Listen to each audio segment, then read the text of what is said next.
I am Kuang Chen, a second-generation rich kid from Lanxing, orphaned and living luxuriously with my sister. But disaster struck. I was diagnosed with a terminal illness, only 3 months left to live. After fulfilling all desires, my last wish was to make a legend in the game Divine Realm Illusion. I poured massive money and time into it, grinding 10 days straight to earn the rarest server title. Lulu, my sister, worriedly warned that I was exhausting myself over a game. I pretended to deny it, smiling and saying I'd just woken up. Suddenly, a strange drowsiness hit.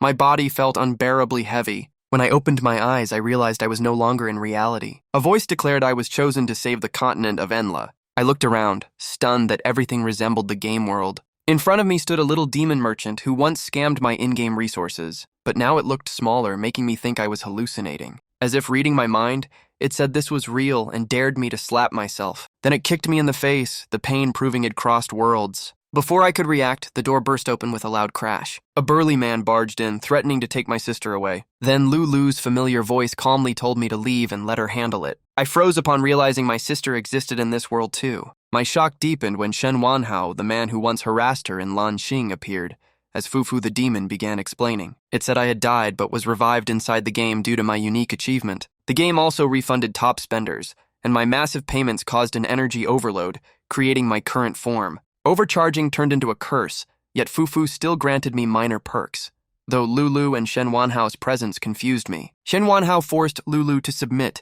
threatening to destroy the Kuang family. When I stayed silent, he struck me with a heavy punch. Strangely, his attack caused no harm at all. He froze, shocked that I could withstand it. I sneered, mocking that he was only a beginner-level fistmaster. With the golden scale armor from Fufu, I feared no one below mid-tier. Furious, he called his men and vowed to wipe out the Kuang clan. I ignored him, summoning the divine weapon Silent Fang of 5 extinctions, caring not if they were real or illusions. I resolved to show the might of a top-tier pay-to-win player. Within a minute, I wiped them all out and recalled the weapon to my system. At that moment, a chubby, curly-haired woman rushed in. She sternly ordered her people to clear the corpses. It was Aunt Meng, injured and trembling, saying she was almost deceived by Shen Wanhao. She burst into tears, hugging us tightly, relieved we were safe. Lulu worriedly reminded me that the Shen family would surely retaliate for their losses. Aunt Meng agreed, stressing that doing nothing was the same as waiting to die. She bluntly asked if my current strength was enough to face the Shen faction. I explained that in Divine Realm Illusion, each class had a tier system, and power rose sharply with every evolution. Shen Wanhao was now a second-tier fistmaster, a professional level. I only smiled, admitting I was still at beginner rank. Aunt Meng was speechless while I teased that I was a true newbie. Hearing that, she panicked and urged Lulu to pack up and escape immediately. She vowed to stay behind and buy us time to flee. I placed my hand on her shoulder, assuring her that even a low tier was enough to handle second and third grade enemies. Then I took out 2 mysterious books, giving one to Aunt Meng and the other to Lulu. She stared curiously and asked what kind of magical item it was. When she saw the title Exorcism Arts of Divine Realm, she groaned. Saying the words alone gave her a headache. I handed Lulu the Charm Arts of Divine Realm, though I disliked that skill, but she insisted on learning it for the family's sake. Lulu gripped the book firmly, her eyes full of determination to share the burden. I gently advised her to focus on her strengths, since all system gear was top tier. After trying a few basic exorcism moves, Aunt Meng found them powerful but boring. However, each skill book only unlocked 1 chapter, requiring my level up to access the rest. The next morning, I went to Cloud Emerge Lake, pretending to relax while preparing for a risky quest, hunting the Golden Scale King's liver to level up. It was absurd for a novice like me to take such a high-tier mission, but it happened because I had 10 professions at once. With only 1 class, it'd be easy, but from my past life, I'd cleared similar side quests before. Using my old fishing skill, I cleverly lured the monster to bite. As expected, the Golden Scale King surfaced quickly. I used a special frequency, manipulating the rod like a mental duel with an underwater strategist. At the critical moment, I yanked hard, but the Golden Scale King vanished. Instead, a mermaid appeared, half-heartedly attacking and confusing me. She called herself Senna, saying she'd been imprisoned beneath the lake by enemies. By eating the bait I cast, she regained strength and broke free. I racked my brain but couldn't recall any similar event in my past life. Maybe this game world held secrets I'd never uncovered. Senna kept calling me her benefactor, so I hinted she could help hunt the Golden Scale King, but she refused, only promising to repay me later. To be blunt, she'd just used my effort without returning anything. If not for my overcharged body from massive top-ups, I might have kept her as a pet fish, just joking. Seeing I didn't force her, Senna emotionally kissed my cheek. It turned out to be a merfolk mark, helping them recognize their benefactor later. I was both amused and annoyed, robbed of a kiss for nothing, but at least she couldn't move well on land. Senna gracefully transformed her tail into a pair of long, alluring legs. She casually took a pair of pants from my storage bag to wear. Luckily, I had spares. After tidying up, she left immediately, leaving me frustrated since crafting special bait for the Golden Scale King would take a full day. Walking through the forest, I unexpectedly met a girl named Qing Yu and her second uncle. They were blocked by a third-tier wolf demon they couldn't possibly defeat. Even so, her uncle bravely risked himself to protect her. From above, I thought the beast was big enough to make a fine mount. With that thought, I leapt straight down toward the demon. Qing Yu and her uncle thought I was saving them, but seeing me descend without magic or flight, they assumed I was committing suicide. Taking the chance, the uncle pulled his niece to flee, planning to build a shrine to thank me later. But I landed safely, completely unharmed. The uncle stared blankly, wondering where the monster had gone. I smiled and pointed behind him. The wolf demon lay frozen in fear. I remembered the beast king of myriad beasts resided here and planned to use the wolf as a guide. As I approached, it pretended to be dead, forcing me to threaten it to wake up. Intimidated, it instantly stood and obediently invited me to ride on its back. I bid the uncle and niece farewell, then rode the demon straight toward the beast king. After a while, I finally encountered Pia, a fifth-tier divine beast and ruler of all avian creatures in the mountains. Seeing a novice approach, it thought I came to beg, but I calmly told it to go catch fish. The entire forest fell silent, all beasts frozen in disbelief. Pia roared furiously. Enraged, a mortal dared belittle it. I shrugged indifferently, mocking its bad breath like a heat rash. The surrounding beasts stood still as statues, afraid to make a sound. Pia bellowed again, fury burning in its eyes. It swore to send me to the grave and lunged with open wings. I countered calmly, kicking precisely at its aching tooth. The blow hit true, knocking the tooth clean out. I smirked, teasing that it just helped it remove a bad tooth should feel better now. Pia roared in rage, accusing me of hiding my real power and preparing to unleash wrath, but it suddenly paused, realizing its mouth no longer hurt. The relief confused it, though suspicion lingered about my intent. After a moment of doubt, it challenged me to a direct duel if I dared. I sighed wearily, repeating that I only wanted it to catch the Golden Scale King.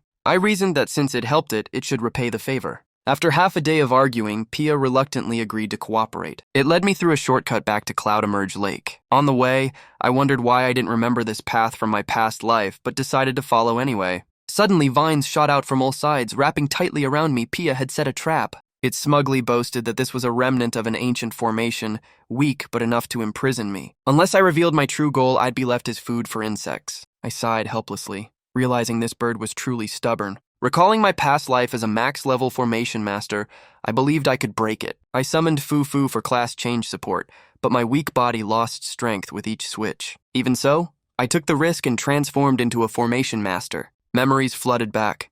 Formations could attack, defend, enhance allies, and manipulate rules. The key was always the formation's core. Pia stared at me, confused and shocked, not knowing what I was doing. Using my newly gained knowledge, I quickly identified the formation's core. With one decisive move, the entire formation collapsed instantly. But at that very moment, a shadowy figure appeared. Before me stood a small wolf girl who thanked me repeatedly for freeing her from a centuries-long seal. Pia gaped in disbelief as if facing a resurrected nemesis. It suddenly cried mother and rushed toward the girl, but before it could rejoice, it got slapped hard. She was Garuda, one of the 4 sacred beasts. Pia, once the forest ruler, turned out to be her clumsy son. Garuda had been sealed for 100 years, which was why it only heard rumors of her in my past life. Once mighty but now weakened and imprisoned for offending a stronger being, Garuda was surprised her son had brought me to free her. Realizing the situation, Pia tried to flee but couldn't. Cornered, it bowed in apology and got punched rolling again. After scolding her son, Garuda joked about cooking his head into soup for me. I chuckled silently, thinking I needed his help catching the Golden Scale King, not his meat. With the foolish tiger's help, the Golden Scale King was soon captured. Like a true feline, its fish-hunting instinct was unmatched. No fish in Cloud Emerge Lake escaped its precision. This time, I only needed the Golden Scale King's liver, and with that, the goal was complete. With the upgrade material in hand, I swallowed the liver whole without hesitation. The disgusting taste sent chills down my spine. After finishing, I bid the mother and son farewell, not planning to meet again. But Garuda kindly told me to call if I ever needed her.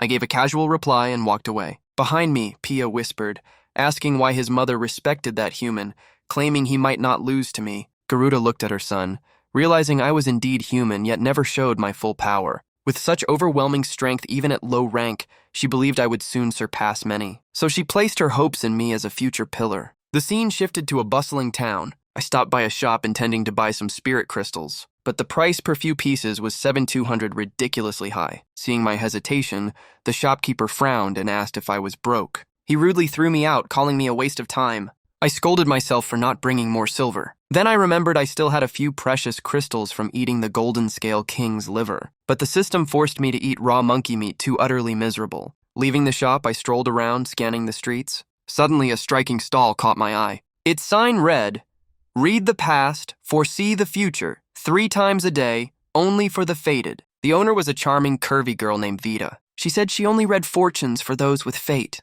though sincerity also counted as fate. I grew curious, thinking it must be a fun fortune-drawing trick. Amid the crowded street, I sat at a fortune-telling table, grinning as I loudly invited passers-by to try. My loud call drew attention from Rita at the opposite stall. She stormed over, slammed the table, and glared, accusing me of stealing customers. I calmly replied that she only served the fated, while I welcomed everyone. Rita pressed her lips, leaned close, warning that my act broke the rules and displeased her. She boldly proposed a skill duel, staking her honor on the line. She lifted my chin, setting the condition that the loser must leave the street. I shrugged, mocking that a fortune-teller's pride meant nothing to me, but my eyes lit up needing money. I instantly agreed. Rita smiled triumphantly and sealed the bet. Fufu acted as referee, announcing the first fortune-telling contest on Vintai Street had begun. The creature floated up, posing the opening question, "What color would the next passerby wear?" Rita confidently guessed purple, while I chose yellow. Moments later, a girl in purple trimmed with yellow appeared. Both of us were right. Rita looked uneasy, murmuring she'd be perfectly accurate next time. Fufu continued, "What's the next passerby's hair color?" She said short hair. I replied bald. As the man passed, Fufu mischievously pulled off his wig. Neither of us wrong again. Rita puffed out her chest, declaring the final question. "Predict tonight's weather." She pondered, then stated it would be clear skies. I immediately disagreed, calling her prediction wrong. I was certain a heavy storm would hit, leaving her stunned. Thunder roared and lightning split the sky, signaling sudden change. Rain poured down heavily, proving my words true. The crowd dispersed, and silence settled around the fortune table. Only the pounding rain echoed through the street. Rita bowed her head, bitterly admitting defeat. I smirked, glancing at Fufu slyly while hiding my cunning expression. My title as Supreme Astrologer was no bluff. The system showed my class far beyond a normal seer. By reading constellations, I could foresee fate and even manipulate weather. Fufu had asked that on purpose, teasing how I'd fare without it. Rita calmly accepted loss, promising to leave the street forever. She then handed me the crystal prophecy orb she'd held. Rita smiled, not like a loser, and even left all her tools for me. I asked in surprise if such a bargain was real, but she coolly demanded 5,000 somi, shocking me. I instantly played pitiful, saying after losing I'd change jobs, but I'd still keep the gear. Refusing to back down, I offered 2 gold coins, no more than 2,000. Rita lit up, snatched the money, still amazed by the amount. Then she twirled her hair, seeming to ponder something. Suddenly, she leaned in and kissed my nose softly. As I froze, Rita deepened it into a French kiss, calling it a winner's reward. She laughed gleefully, walking off while teasing me to teach my disciple privately later. I blushed, stunned. When had I ever taken her as a disciple? After a few steps, she turned back, waving goodbye with a lingering gaze. I grew suspicious, sensing hidden motives, but for now, money for spirit crystals came first. Soon after, as the sky cleared, a group of thugs approached my booth. Their leader pointed and shouted to surround the fraudulent fortune-teller me. Frowning, I sternly asked if they had the wrong person and told him to explain. It turned out that a week ago, Rita's talent caught the attention of Lord Barrow Ouru. He had even paid her in advance to handle some trouble for him. But Rita took the money and delayed, claiming her master would come to help. The leader slammed the table in rage, saying her disappearance worsened Barrow Ouru's illness and demanded what I would do about it. I froze for a moment, calmly telling them to find her master. What did it have to do with me? But I immediately recalled Rita's suspicious behavior when she left. I lowered my voice and asked who her master was. The thug sneered, saying it was me and everyone had heard it. I clutched my head, cursing silently. Damn it, trapped by that woman, no use running now. He coldly demanded I either return the money or handle Barrow Ouru's problem. I smirked at Fufu, muttering there was only one option left. The little creature nodded in agreement, then suddenly bolted away. I shouted, chasing after, scolding it for running first. The leader roared, ordering his men to block me. The thugs rushed in, swords swinging wildly. Yet even as a mere astrologer, I easily dodged every strike. I sneered these small fries couldn't touch me. I landed in another spot, but fate always had its surprises. My body suddenly weakened, face turning pale, silently begging not to collapse now. Seeing them closing in, I gritted my teeth and forced myself to stay standing. Then my hand suddenly brushed against a pair of soft breasts out of nowhere. Before I could react, my face smashed into a fruit stand, pain surging through me. By reflex, I grabbed her hand, and both of us tumbled to the ground. Fufu flew over, laughing hysterically, teasing that it was classic mixed fish drama. Lying on the ground, I saw Fett approaching and coldly asked how I was supposed to escape now. The girl pinned on top of me blushed, but suddenly spoke with excitement. From above, she looked down and asked why I was here. The scene shifted to a grand hall, where 4 people listened to Guildmaster Lin Huai say they'd have died on North Boundary Mountain if not for me. Qing Yu blushed shyly, and Lini voiced their thanks on her behalf. I smiled, recognizing the uncle and niece I'd once saved, waving off the formality and telling them to call me Kuang Chen. Lin Huai clasped his hands, explaining to Fett that everything was just a misunderstanding. But Fett gritted his teeth,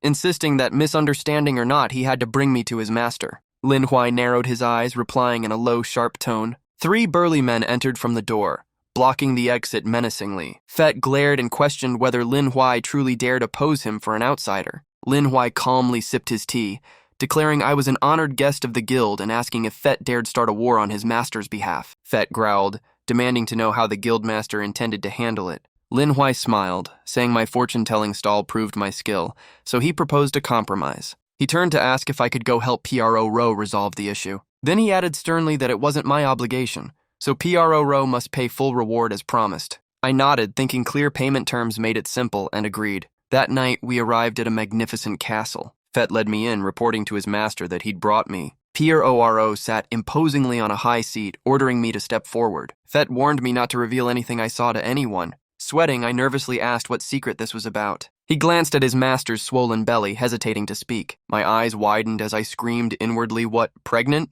That bloated body was actually a pregnant woman's form? Staring at Pro, I screamed in my head, who on earth caused this absurd tragedy? Inside the castle, Pro explained that the deformity was caused by an evil spirit's curse. I spoke sternly, realizing that besides fortune-telling, my trade also required exorcism and saving lives. At that moment, a boy ran in, panicked, and asking if his father was all right. Pro smiled kindly, patting his son's head in comfort. The boy, tearful, told me he'd already lost his brother and didn't want to lose his father, too. Their touching bond made my heart ache. Pro hugged his son tightly, worrying for the boy's future if he died. I sighed and cut in, telling him to stop mourning and show where the spirit was. The scene shifted to a desolate mountain region. 2 figures appeared silently before a pitch-black cave. Fett held a torch, explaining that 13 experts from neighboring lands had been invited for the exorcism. He said I only needed to assist nearby, assuring me my reward would be full. I frowned at the sight using fire inside a cave was begging for suffocation. Stepping back to the entrance, I inhaled deeply, feeling the air much fresher. The noise made 3 masters turn and shout, demanding who dared interrupt. Fett quickly wiped his sweat, introducing me as a new assistant for the purification. Their disciples sneered, saying I should just stand aside since his master alone could handle it. I shrugged indifferently. As long as they paid, I didn't care. The 3 masters turned back to the formation, chanting incantations. A radiant cross appeared behind them, slowly turning into a massive golden sword. The disciple cheered wildly, praising his master's mighty skill. The masters arrogantly pointed forward, declaring the evil spirit doomed. The golden sword shot toward the chained female specter, but she roared, tearing free of her bonds, refusing to submit. The masters sneered, assuming her power was nearly spent. Yet the ghost suddenly rushed at them, shouting who dared disturb her, making them scream in terror. They gritted their teeth, forcing the sword again to strike harder. But with a mere flick, she deflected it easily. The spirit licked her lips and lunged, leaving the masters pale and muttering how tough she was. I watched calmly, ordering their disciple to tell his masters to stop before they died. The stubborn student yelled that I had no right to interfere. I coldly explained that their master's spiritual energy was draining fast, the formation forcing their souls to sustain the cross. Another strike would kill them. The disciple ignored me and grabbed my collar, daring me to repeat. My eyes flashed red in warning as I ordered him to let go. He sweated in fear but still bragged his masters were veterans. Before he could finish, the 3 masters were flung away, bodies bloodied and broken. The disciple panicked, rushing to them as they groaned helplessly. Yuan above laughed gleefully, spreading her wings as the scenery turned into a hellish void, declaring their defeat. Fett screamed in terror, despairing at the thought of dying. I frowned, forming seals, summoning radiant golden energy while chanting over the cross. The masters weakly warned me to stay calm, saying the formation was protecting this place. I replied coldly that their failure didn't mean I'd fail too. They gawked in disbelief at my words. A ring of fire surrounded me, fiery spears raining down to form a blazing golden cross. The masters sweated profusely, unable to believe what they saw. I directed the fiery barrage straight toward Yuan Yuan. Unable to dodge, she screamed, the eerie sound echoing like from an abyss. The burst of energy from her swept away the three masters and their students. I remained unharmed, mocking her for being rude. Yuan Yuan shouted angrily, calling humans foolish, and told me to stop being arrogant. She pulled out all the spears from her body, eyes coldly acknowledging a worthy foe. Then she charged again, believing she still held the advantage after I'd used my strength. But waiting for her was a barrage of golden weapons I summoned from the void. She froze, sweat covering her body. I smiled and questioned her, saying I hadn't even used full power. Yuan Yuan stammered in shock, naming the magical artifacts. She sat down, whining like a child, surrendering and refusing to fight. I crossed my arms, mocking her, saying I preferred her earlier arrogance, then sternly asked why Barrow Ouru carried a demon fetus. Yuan Yuan quickly feigned pity, claiming she only wanted to help him. I pressed coldly, demanding the meaning of such help. She shrank smaller, bowing as she explained a lost young soul had arrived. The boy had died unjustly, his last wish to stay beside his father, Barrow Ouru. Because the weak soul was fading, she turned it into a fetus within Barrow Ouru to absorb spiritual energy and revive. I coldly accused her of endangering lives with such an act. Yuan Yuan hurried to defend herself, saying she meant well and never harmed humans. From above, I quietly observed and saw no trace of murder in her. I nodded, saying I'd confirm with Barrow Ouru. She happily agreed to come. Fett stood waiting by the stairs, announcing all troubles were over. I looked up at him, mocking his avoidance, then said the matter was settled. Fett panicked upon seeing the figure behind me, urging me to leave, fearing an evil spirit. Yuan Yuan raised her head proudly, smiling slyly, declaring she wasn't afraid. Fett screamed in terror, realizing she was a monster. Our group returned to Barrow Ouru, who hugged Toby tearfully, recognizing his son. I placed my hand on his stomach, warning that nurturing the fetus would kill him, so he must let go. In an instant, the illusion of skulls and braids vanished from him. Barrow Ouru returned to normal, smiling as he asked me to investigate Toby's tragedy. I took the money pouch but coldly refused, citing more urgent matters. Then I turned away, leaving Barrow Ouru crying and mentioning Nan Meow's prophecy. Hearing about the Holy Spirit Stone, I stopped and turned back to question further. After that, Qingyu and I appeared in a bustling, lively street. Fufu squatted, full from snacks, happily praising the flavors here. Qingyu walked beside me, asking if I wanted to stay, but I firmly refused since I must find the Holy Spirit Stone. She blushed, offering some food and 2 kinds of spirit stones, adding gold as thanks. I froze, angry to learn the true price was much cheaper than the merchant's. Qingyu just smiled, explaining that's how traders are, but promised to help me buy cheaper later. She assured me I'd never lose a single coin. At that moment, Lin Huai arrived, praising Qingyu's business sense and proposing she manage the trade district. I covered my mouth, laughing quietly, thinking she could save me much money in future purchases. She gently placed her hand on my chest, sincerely urging me to return safely. I looked aside shyly, smiling and saying it sounded strange, but I promised her anyway. I bent down, grabbed Fufu, who was still snacking, lifted her up, and said we were leaving. She protested regretfully, not full yet, but I dragged her along anyway. Lin Huai watched me go, teasing Qingyu for not keeping the one she liked, saying she was wealthy enough. Qingyu only smiled firmly, declaring she'd expand her trade across the continent and turn this place into a source of riches. Night fell, streetlights lit up, and Fufu and I entered a small inn room. I calmly said we should rest tonight since the next town was far away. Seeing her sitting idly on the bed, I frowned and asked why she wouldn't bathe. She lazily lay down, pouting that she just wanted to sleep. I sighed to myself, and suddenly the room turned strangely cold. I walked over and opened the wardrobe door. To my shock, Yuan Yuan was inside wearing a maid outfit, looking up and offering free service. I silently slammed the door shut. She teased that if I wanted to bathe, she was ready to help. I sighed helplessly and turned away, not expecting her to appear silently behind me. Angry, I shouted and ordered her to leave immediately. Wen Wen muttered sadly, saying there was no need to be so harsh. While she complained, a strange man suddenly appeared, seemingly prepared. He ogled her lustfully and suggested she come to his room. But Yuan Yuan's face twisted, turning horrifyingly monstrous. The man screamed in panic and fled in terror. Passers-by stared in confusion, gossiping without understanding what happened. Hearing the noise, I opened the door and called her inside. Yuan Yuan entered, smirking proudly, saying though rude, it pleased her. I coldly asked why she kept following me. The room quieted, with only Fufu snoring remaining. Yuan Yuan sighed, saying she wanted to tell her origin story. She began saying she was once an innocent girl who chose death to preserve purity after being forced.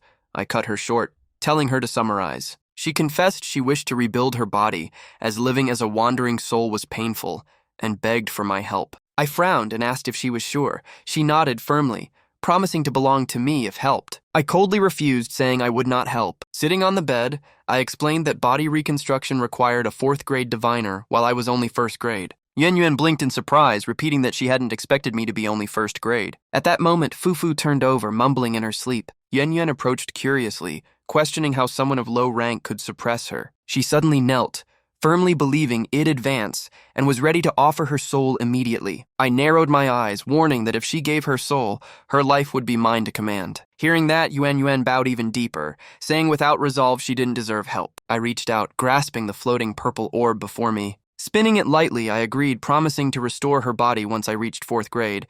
She softly called me master, I replied, adding one condition she must fulfill. Yuan tilted her head, agreeing instantly, then suddenly removed her clothes. I sternly asked her purpose. She excitedly said she wanted to offer a special, never-before experience. I rubbed my forehead helplessly, saying staying too long would draw attention, and renamed her Xiao Wei. She blinked, repeating the new name. I coldly ordered her to leave tonight, go to the Jiang clan in the northern town and not frighten anyone. She stepped closer, earnestly vowing loyal service, leaving me flustered as it wasn't necessary. But she ignored me and suddenly pushed me down onto the bed. Unexpectedly, she landed on Fufu, waking her up screaming angrily and threatening punishment. Yuan panicked and apologized. The scene shifted to a sunny day as I strolled down the street with my hands in my pockets. Taking out the map, I muttered that Pedro Oro's drawing was confusing and messy. Suddenly ahead, a man was flirting, introducing himself as 33 from the northeast and still single. He bragged he didn't smoke and only drank occasionally. Then he held the shy girl's hand, confidently asking about her life. I watched, wondering if I should go over and ask something. At that moment, Fufu tugged my sleeve, whining for street food. I replied coldly that we must find the Holy Spirit Stone first before eating. She grew furious, yanking my hair and biting my head, shouting she needed food first because she was still growing. On the other side, Tina gently told Erna she liked singing and theater, then asked his hobbies. He smiled with perverted eyes, inwardly craving to possess her hands, but aloud he answered casually, while I sighed, thinking such pursuit must be exhausting. Suddenly, Erna glanced at me, suspiciously asking about the strange pressure just now. He held Tina tightly, face tense, feeling he'd just been enveloped by a strange aura. If that person hadn't withdrawn, he wouldn't have even noticed it. I ignored him, grabbed Fufu's clothes, and walked straight ahead without looking back. Erna quickly apologized to Tina and left, leaving her calling after him in confusion. Later, I sat under a tree while Fufu cheered happily over delicious rice cakes, and I sighed helplessly. Suddenly, a voice came from behind, asking to interrupt. Erna appeared before me and Fufu, directly asking if I had been watching him earlier. I froze, thinking he must be heartbroken and looking for someone to blame. Regaining composure, I said I just wanted to ask directions, but no longer needed to. As I passed him, Erna sneered, saying my excuse for directions was too clumsy to believe. Suddenly, he flinched as I struck with a surprise attack. He instantly teleported away to dodge. Seeing the trees sliced apart, Erna began doubting my true identity. I indifferently said it was just a casual swing. Erna went mad, shouting if we were from shadow hunters trying to capture him, leaving me stunned by his delusion. Tina ran up, panting, asking Erna what was happening. She told herself such a well-qualified man shouldn't be missed. I rested my hands on my hips, explaining I had only passed by with no other intent. Before I finished, Erna screamed wildly, insisting there's nothing wrong with liking women's hands. I stood frozen, speechless at his insane confession. Looking down, I saw he was holding a severed arm. He intertwined his fingers with it, licking it with twisted pleasure, confessing he wanted to keep it to always touch it. I was dumbfounded, completely helpless with such a person. Tina trembled in horror, calling him a pervert. Erna raised his hand, unleashing immense power, laughing wickedly, vowing none would escape knowing his secret. I sighed wearily, saying he was exposing himself, but he ignored it and charged to punch me. I calmly activated the golden scale armor defense. The punch hit the shield, shocking him like lightning, his body cracking as he screamed in agony. Erna exploded moments later, fragments scattering before me. Fufu cheerfully treated the remains as breakfast, and I panicked, quickly hiding the scene to avoid trouble. By the river, Fufu and I dug a pit for burial. I reminded Tina to remember clearly that he attacked first, so she could testify for me if issues arose. Tina stayed dazed, mumbling about her misfortune and wondering if she'd never marry. She said others only wanted to use her body, one even plotted to take her heart for his daughter. Tina's body pressed close, making me freeze and smile awkwardly. Our group moved on. I suspected all troubles began from Xiao Wei's soul and thought about my growing equipment power. Fufu insisted everything she gave was a treasure and left the rest for me to discover. A magnificent city lay ahead, and I realized it was the Nan Meow Manor. 3 guards appeared at the gate, their eyes scanning us cautiously. From their aura, I sensed extraordinary strength, proof that Nan Meow was no ordinary place. A female voice advised us to stay out of sight, saying standing openly wasn't wise. I turned toward the girl, and she gasped in surprise upon seeing me. I smiled. Flexing my hand, it turned out she was once my disciple here. Fufu angrily accused her, realizing she was the one who had scammed her money. The trio, 2 men and 1 woman, focused their attention sharply on us. Letou noticed and whispered that my age and hair resembled someone. Suddenly, he shouted loudly, urging his comrades to charge at us. I turned back, stunned and clueless about what was happening. I instantly leapt aside to evade the sudden barrage of attacks. Li Weng drew his sword at me, shouting that I was Nan Heo and must face judgment. Dodging and blocking, I argued that I only came to find Nan Meow. Fufu, uninvolved, mocked that I looked too suspicious, no wonder they misunderstood. Leto appeared above, shouting for me to stop pretending, saying Nan Meow was suspected of child abductions. He coldly declared the evidence sufficient and said I had no way to deny it. Then he called Fufu over, assuring her the place was now safe. But Fufu raised her hand, unleashing the Ulaha punishment strike. The power wave knocked Letou to the ground unconscious. She stood proudly, claiming she was grown up and no longer a child. She thrust out her chest, boasting no girl could match Fufu's allure. Li Weng stared blankly for a moment, then fainted with nosebleed streaming. Melody, the short-haired girl, suddenly requested to unleash a single strike. She raised her hand menacingly, saying her greatest thrill was hearing organs shatter. I didn't stay still but charged forward first. Using her moment of distraction, I slipped behind and struck her neck, telling her it was for her own good. Melody collapsed if she had attacked.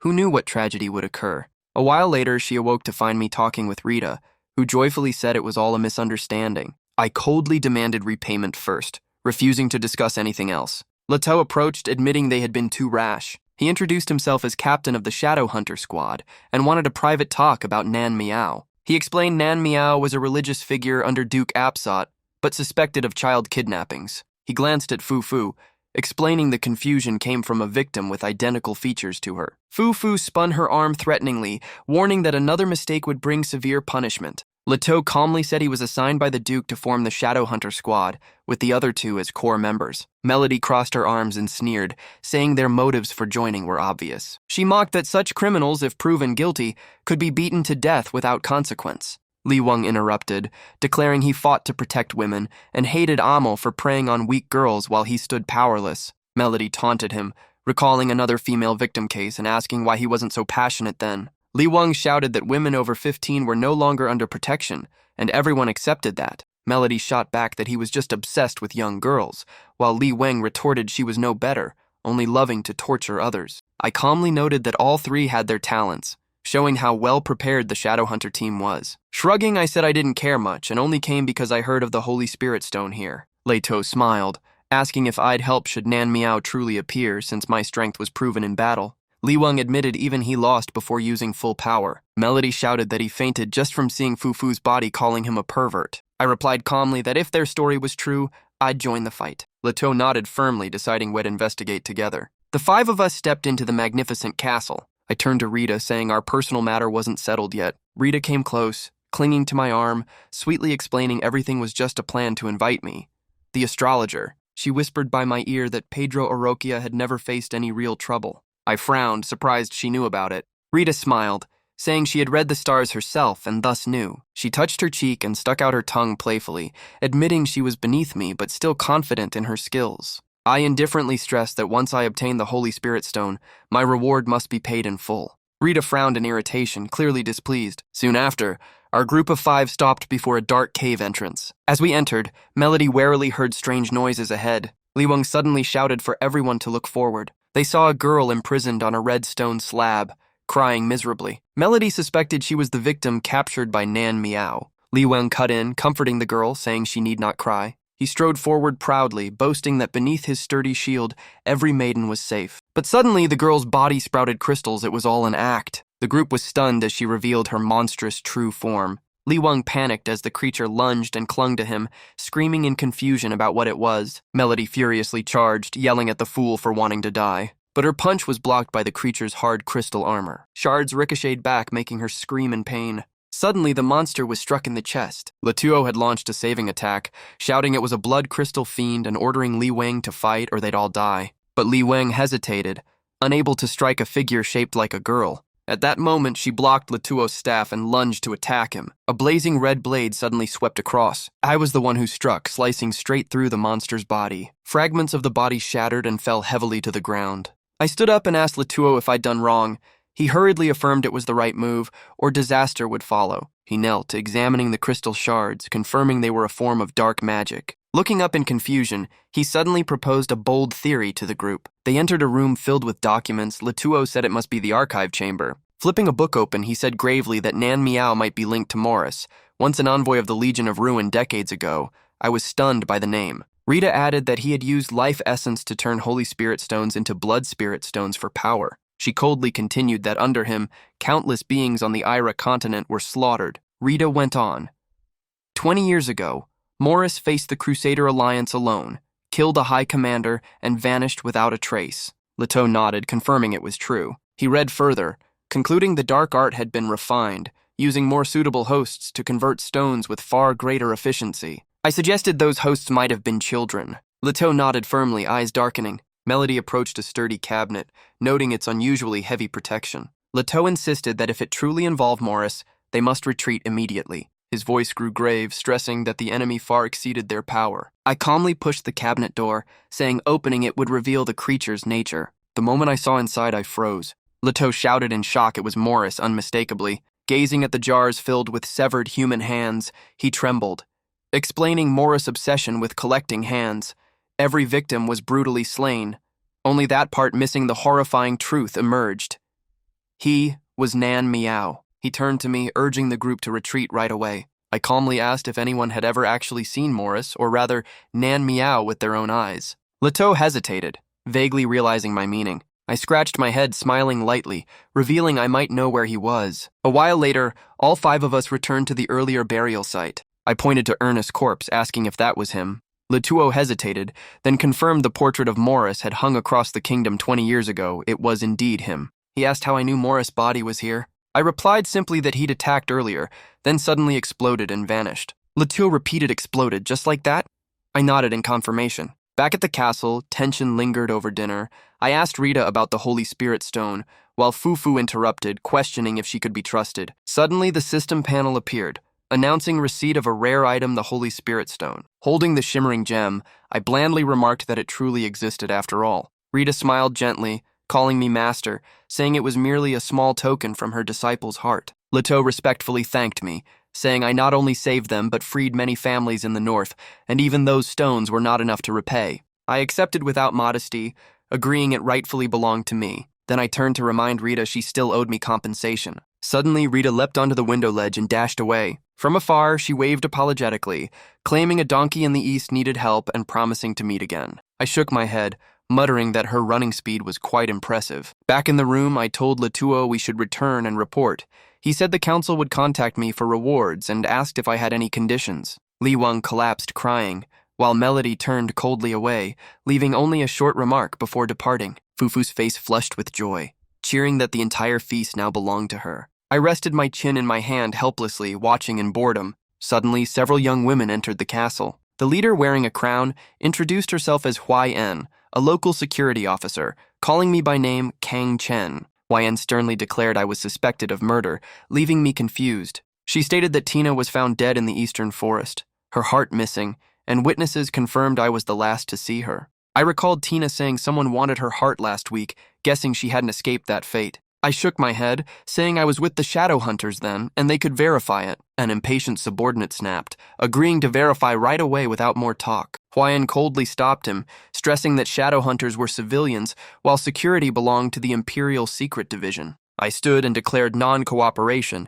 insisting on my innocence and thinking whether they could actually stop me. Suddenly my body grew light and floated upward, confused as to why. Before I could react, Huai-En grabbed my collar and slammed me to the floor. She growled that no one escaped her grasp, pinning me down with overwhelming strength. My face turned pale, stunned by her unbelievable power. Huayan stood above arrogantly, accusing me of both murder and disturbing public order. She added the charge of hooliganism and decided to arrest me. Soon after, we were taken to another room. I was tightly bound as Huayan smiled, saying if I wouldn't confess, I'd stay with her. I coldly replied I'd said everything it wasn't related to me, and verification with the hunters would prove it. But she only laughed, saying I must enjoy being kept with her and that she'd grant that wish. Suddenly, my body grew heavy, my legs pinned down. Her eyes glowed as she spoke seductively, commanding me to bow and obey. I realized her ability was telepathic weight manipulation. Recalling our first meeting, I muttered, "So that's it." Fufu interjected teasingly, asking if I'd only figured it out now.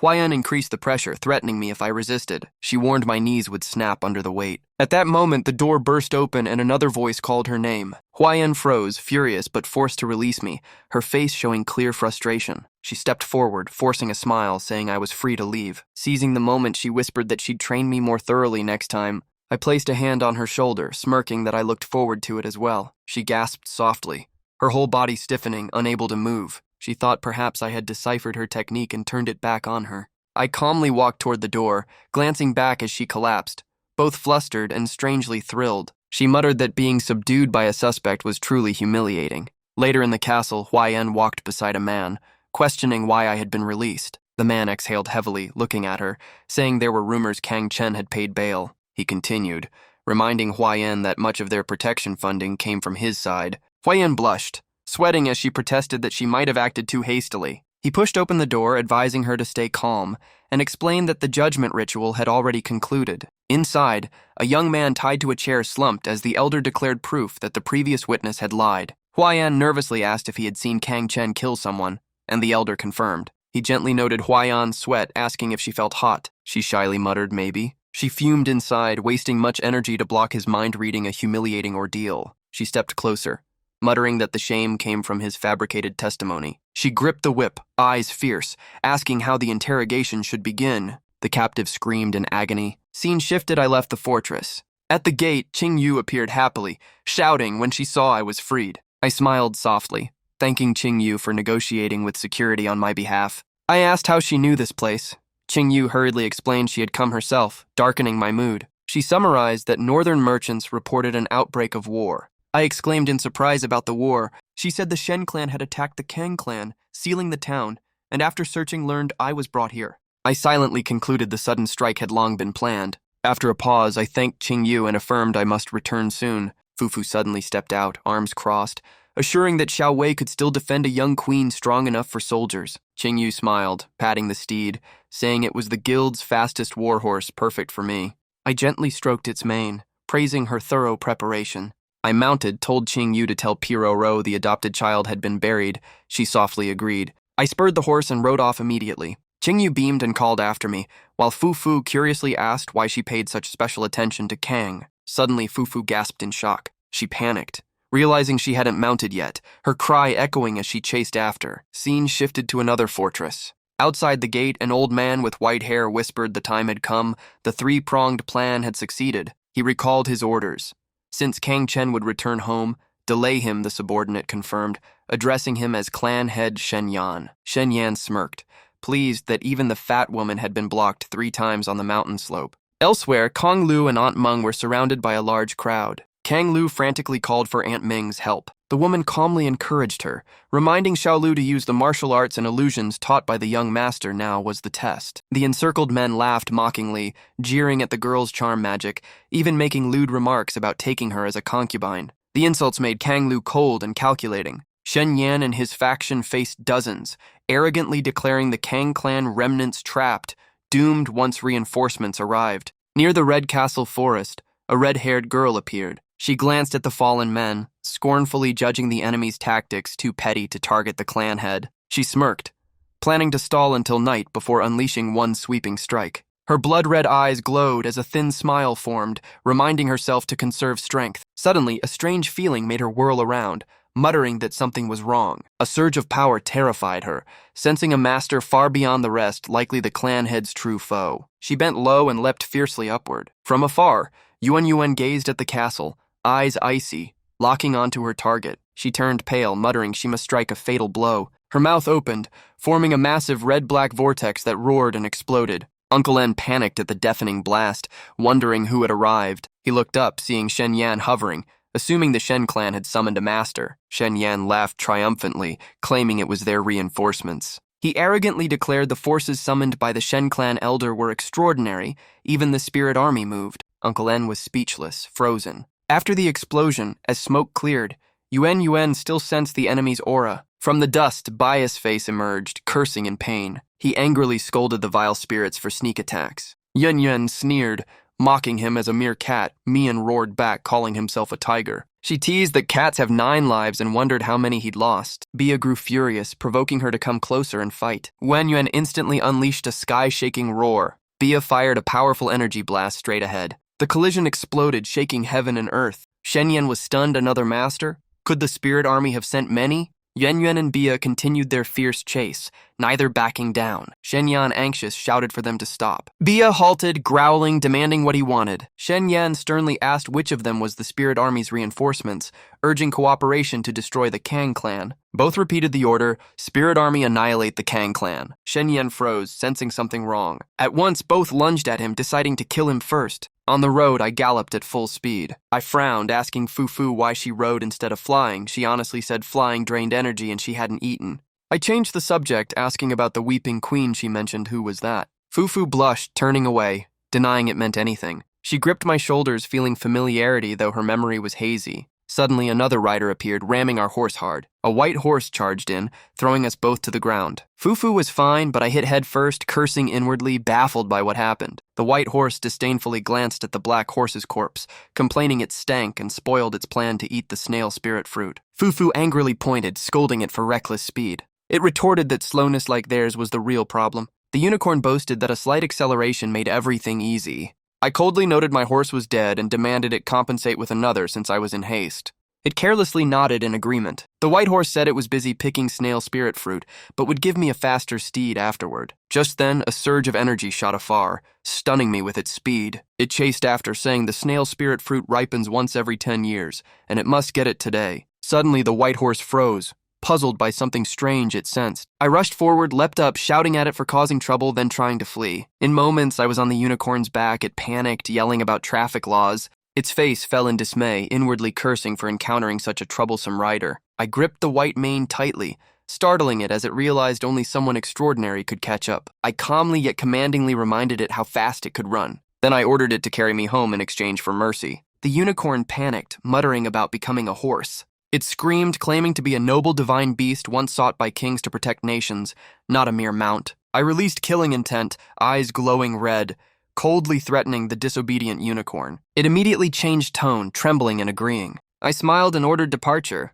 Our group galloped swiftly toward the northern town where the Kang clan resided. In the forest, a massive crater appeared. Bia, in his Bee King form, gripped Shen Yan tightly, making him beg in terror, wondering what sin he had committed. He pleaded desperately for peace and mercy. Bia sneered, mocking his cowardice. Then he hurled him with great force. Shen Yan was thrown down into the castle, causing a thunderous crash. A witness shouted that Elder Shen was in trouble and called for aid. On the rooftop, Yuan watched the chaotic battle below. She unleashed another terrifying roar, throwing the scene into greater disorder. Uncle En, worried that the Shen clan was overwhelmed, commanded his troops to attack. At the crater's edge, Shen Yan lay bloodied and barely breathing. He looked at Bia, weakly insisting they had no feud, begging for mercy, and claiming the Shen clan's ties to the spirit army were thin. Uncle En, watching, mocked that the old thief deserved it. Bia approached, but Uncle En calmly declared Kuang Chen would never be surrendered, kill if he must. Bia asked curiously, "Who is Uncle En exactly?" Uncle En, puzzled, repeated the same question. Bia proudly explained Kuang Chen had once saved his mother,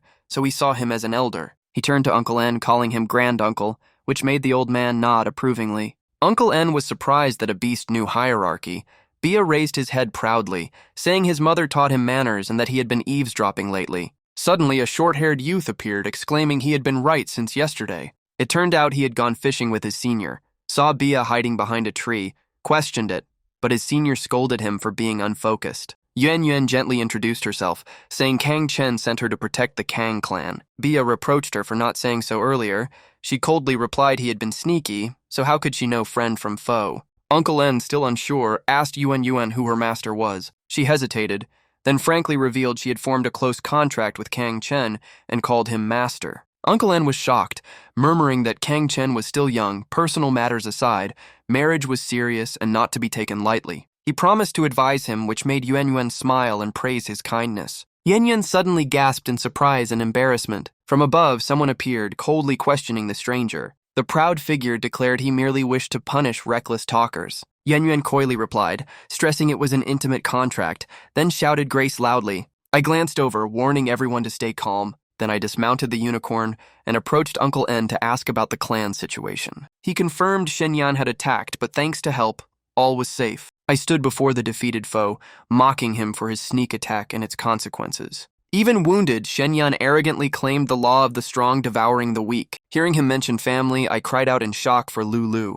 Wen Yuan and I rode our beast away, dragging Shenyan dangling beneath its claws. I coldly warned that if Lulu and Meng Yi were harmed, he'd suffer 100-fold retribution. But Shen Yan, unfazed, boasted of an elite ambush already stationed halfway up the mountain. He laughed mockingly, urging me to hurry and witness their misery. Yan Yuan furiously threatened to torture his soul with forbidden arts, but I calmly chose to observe first. Reaching a clearing, we heard desperate cries begging for mercy from humiliation. I shouted Lulu's name in alarm.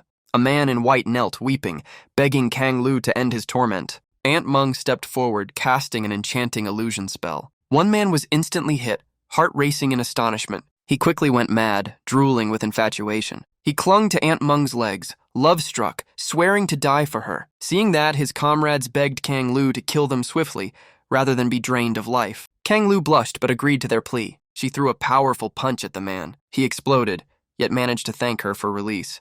I quickly landed. Kang Lu burst into tears, hugging me and recounting her terror while I gently comforted her. Bia sweated, silently admitting Kang Lu's terrifying punch power. Shen Yan panicked, shouting that his cowardly subordinates were unworthy of elite troops. A wounded man explained they had fought desperately but were helpless, shocking Shen Yan. He trembled, pointing at Kang Lu. His loose fist was terrifying. A single touch meant annihilation, and that memory drove him into panic. Kang Lu shouted fiercely, driving away foes and forbidding them to approach. Each of her blows was lethal, enemies collapsing in droves. One stammered in fear that even her breath or voice made others lose control. He lamented they couldn't even die with dignity. I mocked Shen Yan, reminding him he'd said this was a place where neither life nor death was possible. Shen Yan, trapped in despair, begged me for mercy. He claimed his clan had backing and mentioned influence within the spirit army. But Bia ignored him, flinging him aside with curses. Shen Yan fell bleeding as Uncle N said he could no longer bear the man's threats. I sighed,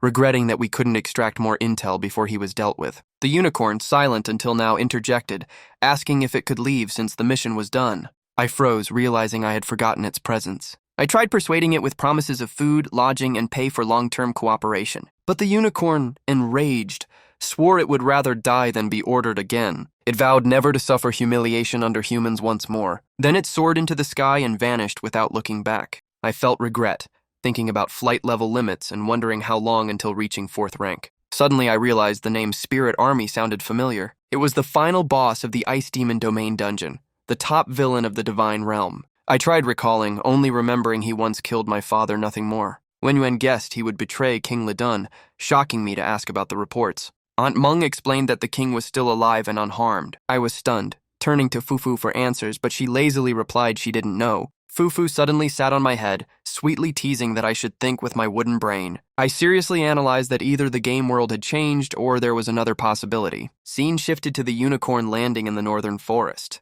Its eyes sparkled with heart shapes as it complained of exhaustion, demanding a dozen snail spirits as compensation. It walked leisurely, then its expression suddenly stiffened. Before it lay dead beasts beside clusters of bright red snail spirit fruits, making it suspect poison. It handed out one fruit to each, doubting who tampered with them since no one usually dared touch this type. It thought that had it not left earlier, it might have been the one dead. It immediately sped off, face grave. The white horse gritted its teeth, realizing the enemy targeted the unicorn race and hurried to escape. Scene shifted to a grand palace, where Spirit Army Lord sat on his throne as subordinates cried for aid. One angrily mentioned the Chu clan's total sacrifice, accusing the Lord of breaking promises. The Spirit Army Lord calmly yawned, denying any promises. He clarified he only knew them but never helped, telling them not to bother him. The subordinates sweated profusely in fear. He fell to his knees, begging forgiveness, claiming he was too rash. He kowtowed repeatedly, pleading not to be punished. The Spirit Army Lord gently recalled past favors when the Chu clan once fed him in hardship. He continued,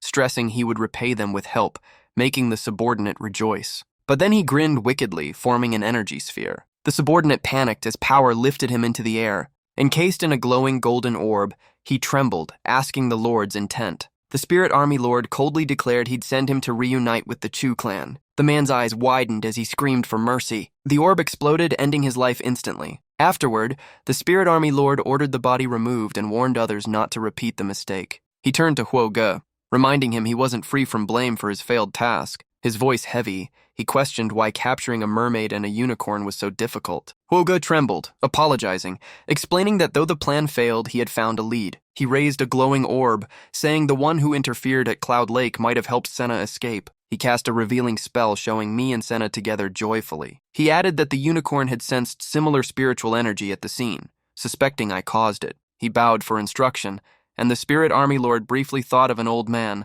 but dismissed it. Catastrophe was near, and the prototype mattered more. He turned to Hot Cat, ordering the matter to be arranged immediately. The command was obeyed with reverence. The Spirit Army Lord pointed coldly, ordering my execution. Huo Ge, burning with killing intent, vowed to eradicate not only me but everything connected. Scene shifted to a white palace where I studied a map, noticing major differences from the game. I murmured that this must be the stage before players entered the divine fantasy realm. Fufu appeared, teasing that I was smart sometimes. She deliberately flaunted her thighs, hinting for extra rewards. Bia interrupted, asking to leave if there was nothing else. He grinned, saying his mother still awaited him. I received a glowing wooden stick as a reward, puzzled by its purpose. Then I tossed it aside, saying it looked like a chew toy. Bia gleefully jumped up to gnaw it, clearly delighted. Suddenly he sensed something strange, muttering it was a 6th grade artifact with a hidden cultivation technique. He hesitantly asked if it was truly his gift.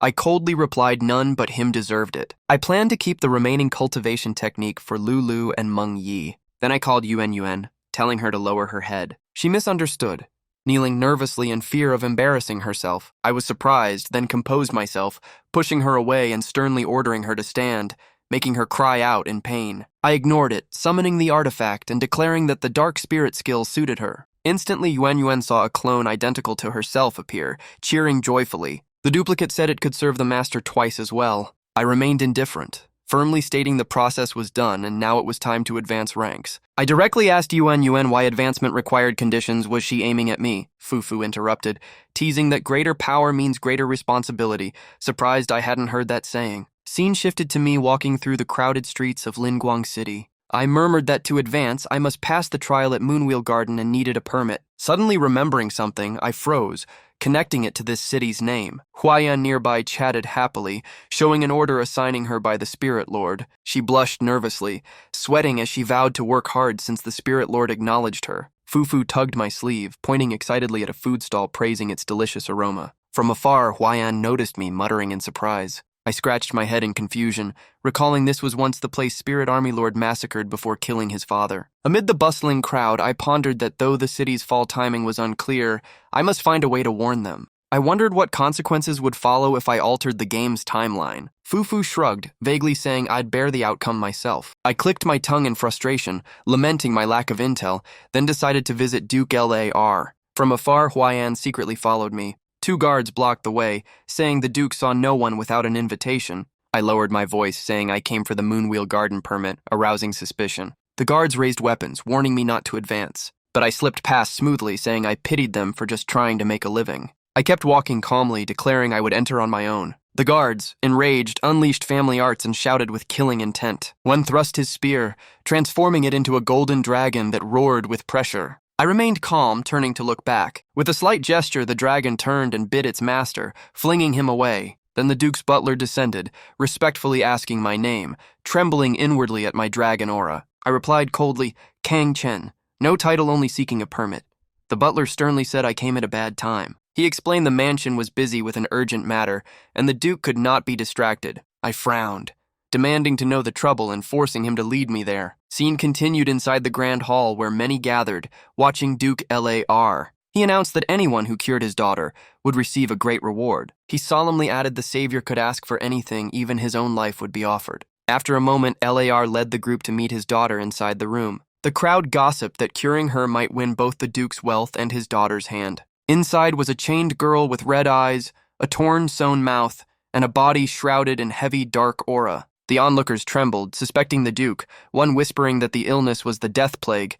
The Duke admitted it helplessly. LAR pleaded desperately for anyone to save his daughter. But faced with the horrific sight, everyone panicked and fled, screaming they'd be infected and turned into monsters. Contrarily, Sonia bravely stepped forward, volunteering to heal the Duke's daughter. She approached, casting holy light to relieve the pain, giving the Duke hope and gratitude. Despite her efforts, the light did not respond, and the girl screamed in agony. After a while, Sonia exhausted herself, gasping that the holy light refused to manifest. Just then, I entered, recalling that Spirit Army Lord once destroyed a city due to this incurable death plague. I remembered how the plague spread horribly, turning everyone into corpses, and though Spirit Army Lord tried, he failed to save them. The pressure broke his mind. He destroyed both the city and his father, just a weak, deranged man. Sonia, helpless, apologized to the Duke, saying the girl could only be put into eternal sleep. LAR cried furiously, refusing to kill his daughter, insisting she was still human. Sonia sternly warned that without action, the Duke's family and the whole city would face disaster. In the desperate moment, I suggested using the illusion spell, saving effort. The Duke warily asked who I was, and Sonia was confused by my words. I stepped closer to the girl, noting they didn't understand that after the long war, players entering the divine realm had far superior magic. I compared it, citing players' flame shadow and celestial arts, while locals still struggled with outdated studies. I raised my hand, releasing dark energy, coldly telling them to just watch. With a heavy strike, the chains shattered, sending the girl flying. Her face turned pale as black blood spilled from her mouth. Moments later, she slowly awoke, asking her father what had happened. The Duke rejoiced tearfully, seeing his daughter conscious again. I calmly concluded, thinking this era still had great magicians, and Sonia might one day pioneer anti-corruption spells. Sonia timidly approached, softly calling Sir. She hesitated, then asked about the spell I used, earnestly begging to learn it. I coldly replied it was the illusion spell, and to learn it, she must abandon the holy light she had trained for life. Sonia pondered, then resolutely declared her willingness to sacrifice, but I merely smiled faintly, saying she truly didn't wish for that. She sternly refuted, vowing to learn the illusion spell to save lives and end plagues. I felt moved that the future Saint of Light now wished to walk the path of darkness with me. Outside the mansion, the Duke respectfully offered a travel pass, badge, and secret realm key, saying in Linguang City these would grant aid. He also promised anything else I desired, but I calmly nodded, saying this was enough. I told him I had no other requests now and would return when I thought of one. The Duke wept, bowing deeply and swearing his household would forever remember this favor. On the way back, Fufu and I met Sonia, her eyes glowing as she eagerly asked why I refused to teach the illusion spell. She pleaded that even without talent, she'd give all her strength to learn, making me ponder silently. I thought she was too stubborn, then gently said this path was not hers, better to follow the light. I advised her to keep studying holy light,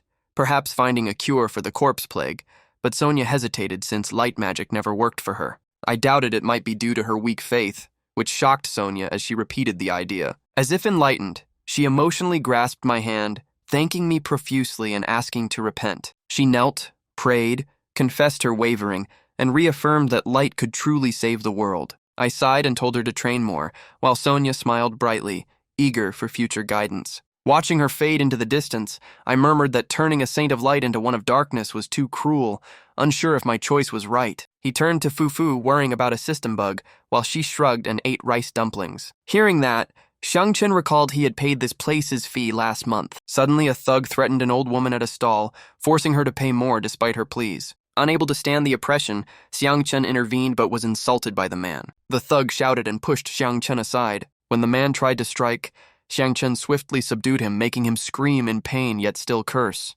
Jang Chen coldly showed his permit before the man. Seeing the Duke's seal, the man's face turned pale with fear. He stammered an apology and fled, leaving Fufu angrily calling him vile. Jang Chen smiled, bought a skewer from the old woman, while Fufu excitedly wanted to try them all. Suddenly, Jang Chen sensed someone spying on him and glanced around. At that moment, Hua Yan, hiding in the shadows, realized she'd been noticed and grew suspicious. Though well hidden, a child pointed at her, calling her a monster, exposing her. Angry, Hua Yan tore off her mask, confirming Ling Jun's order was right.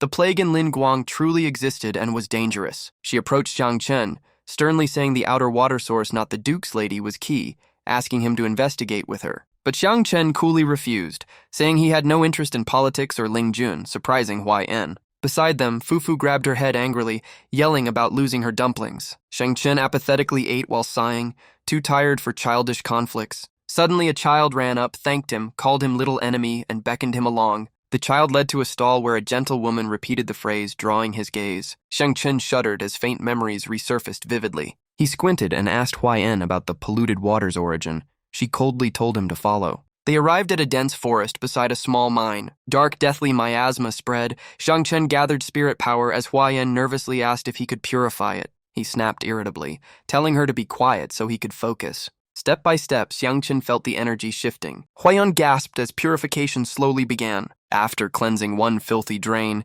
he sighed wearily, his spirit nearly exhausted, and many more outlets remained, needing another plan. Huai-En frowned, suspecting he was hiding something. She turned away angrily, questioning him, but he calmly replied that drains must release water, and so must he otherwise. Should he die holding it in? He added bitterly that if it harmed the environment, the tool would of course be confiscated. Suddenly, a formation flared from the tree roots as a masked swordsman charged out, shouting he'd found him. Jang Chen shuddered. His spirit power was depleted and he couldn't form a shield. The danger was imminent. The sword flashed, slicing through the air with wind-like speed. But in that instant, Jang Chen vanished, reappearing face down on the ground, stunning his foe. In front, Huai-En focused her energy, a golden sphere floating in her hand. Pressed down by the force, Jang Chen screamed, begging her to release him. Huai-En ignored him, smoothing her hair with a cold smile, teasing about interrogating someone who caused trouble before an enforcer. Jang Chen fumed inside, certain she was taking revenge,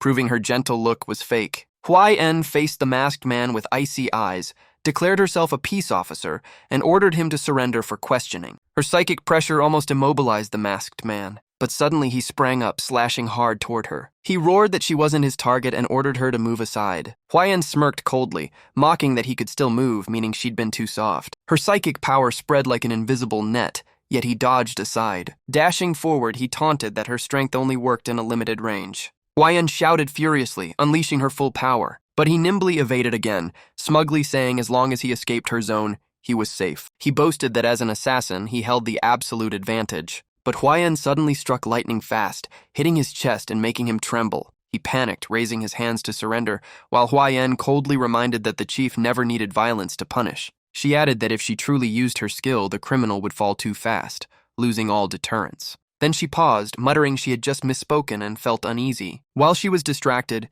the masked man shifted his aim to Jang Chen, decisively trying to take his head. Meanwhile, Jang Chen calmly ate rice dumplings, while Fufu angrily fought for her share. Fufu suddenly froze in fear as the masked man charged, mocking that Jang Chen was still eating amid danger. Jang Chen coolly flicked a dumpling, smirking that it was reserved just for him, imbued with immense power. The masked man froze, not understanding the trick. Jang Chen smiled faintly, warning that the moment he was hit would be his death. The dumpling flew past Huai-En, but it suddenly struck the masked man's back with force. Jang Chen grinned smugly, reminding he had warned not to dodge. He casually said to check if the man carried anything valuable. Then he stood, still amazed by Huai-En's previous psychic display. He bent down, found a command token, muttered in doubt, and asked Fufu if it was useful, mocking it as worthless compared to what she'd given before. Huai-En grew curious, instantly snatching the token, her eyes shining to verify it. She realized it was a Lin Jun guard token, suspecting the killer had taken it from a victim. Jang Chen firmly said the man was an assassin sent by Lin Jun to kill him. Huai-En asked why, and Jang Chen calmly said perhaps because he once killed a man named Shen who claimed to be from Wuhe. Huai-En vowed to investigate clearly, believing Lin Jun would forgive Jang Chen's mistakes and reward his merit. She asserted that Lin Jun was benevolent, and she followed his example by keeping order. Jang Chen inwardly mocked, thinking all of Lin Jun's sins were erased from his saintly image. He sternly warned that the Lin Guang water source couldn't be fully purified, and an alert must be raised soon. Otherwise, the entire city would be destroyed by that man. Huai-En coldly asked who he meant. He vaguely said she would know in time, then walked away as Huai-En chased and shouted. At the palace, Jang Chen walked while blaming the weak king, wanting to confront him directly. Fufu panicked, warning the palace was full of masters and forbidden traps, hard to escape once inside. Jang Chen sneered, saying his life was already in her hands. Fufu brightened, realizing he relied on her and happily agreed to protect him. Jang Chen playfully handed her a large notebook first. Then he joked she was cute and would cry long if she fell. Fufu looked at the notebook in surprise. Before she could ask, Jang Chen pulled her to run, shouting a command as they sped off. Later at the cliffside, Jang Chen trained his fists while Fufu circled above toward the royal palace. At the palace gate, guards were startled seeing her flash by and quickly went on alert. From above, Jang Chen watched and told himself it was time to act. The guards approached, suspiciously asking about the girl's situation. Fufu pretended to be scared, yelling she had just escaped human traffickers. The guards asked who did it, and she tremblingly pointed in one direction. The captain ordered troops to investigate, forbidding any incident near the capital. Fufu bowed politely, thanking them and asking to return home. But the captain stayed cautious, insisting on escorting her to her residence. She stayed silent, revealing nothing more. At the same time, in a palace corner, Jang Chen calmly ate roasted chicken before the king. He praised the royal chef's skill, then casually mentioned Guna's name. King Guni grew furious, thinking the man dared tell him to shut up. Jang Chen sensed it, soothed him, and suggested using thought communication. King Guni glared and sent a mental question asking who he was. Jang Chen ate while replying that his identity was irrelevant. The Linguang plague was the true issue. He stood and pointed out Guna's eldest son had failed, leading to a massacre, and that was why he came. Guni doubted him, claiming the north was under divine protection and plague was impossible. He also refused to believe his eldest caused slaughter, since the boy loved the people. Jang Chen cut him off, reminding of the prophecy at his birth, destined to lead the north. Guni was shocked that the stranger knew his long-kept secret. He admitted he had cherished that prophecy for decades, waiting to pass it to his son. Jang Chen thought silently that the king didn't realize this would be his final moment before capture. He calmly said the king could verify himself, as lies would bring no benefit. Guni, enraged yet helpless, projected that once Mayan arrived, truth would be revealed. Jang Chen shouted furiously, realizing the king was secretly summoning help. On the street, soldiers escorted Fufu, suspicious she still couldn't recall her home. Fufu pretended innocence, claimed hunger, and asked the guards to buy her food first. One soldier insisted on escorting her straight home. Another worried she might be nobility, but the captain asserted she looked more suspicious than commoners. He extended his hand, ordering her to follow strictly. Suddenly, Fufu unleashed a powerful move, shouting, "Ulaha, great punishment!" She playfully declared she was done playing and walked away. The struck guard fell, roaring that an incident had occurred. He quickly sent an urgent message begging Mayan to meet the king. In the magic orb, Mayan coldly declared the entire capital was under his control. The orb showed Jang Chen and the king in conversation. Jang Chen accused him of summoning a sneak attack, but Guni calmly replied Mayan came by his own sensing. He emphasized Mayan was an 8th circle mage whose barrier covered the whole palace, detecting anomalies inevitably. Guni also warned that anyone attacking him would be slain by protective spells, making Jang Chen curse in rage. The king lectured that within Mayan's sealed formation, all magic was useless. Jang Chen grew tense, realizing escape was impossible. Guni sneered, promising leniency if he revealed his identity and the truth about Lin Guang. Jang Chen burst out angrily, calling Fufu to act now. Though unseen, the area was suddenly filled with writhing, deathly tentacles. Guni was startled, seeing a space rift on one side and a glowing teleport gate on the other. Mayan emerged from the gate, staff in hand, asking the king how many on this continent matched his strength. Guni repeated the question, eyes gleaming. Mayan coldly answered that over 10 were stronger, but the royal barrier could restrain them for now. He still doubted, wanting to know who had reached such a level. The scene shifted to a cliff, where the king blankly cast a line, hearing a mysterious voice say his fate was reversed. Guni froze, bewildered, asking what that voice was. The voice advised not to deny it if something strange appeared. He trembled, thinking perhaps God had sent a messenger, yet doubted his sanity. He wondered if it truly was a divine message. Elsewhere, Jang Chen hovered midair, rejoicing that his gamble succeeded. He immediately entered the Moonwheel Trial Garden, a mysterious testing realm. Before the trial gate, he calculated that once activated, it would pull entrance into Enla's original domain, impossible to resist. That's why he had Fufu open the gate at the right time to trigger forced teleportation and escape the palace.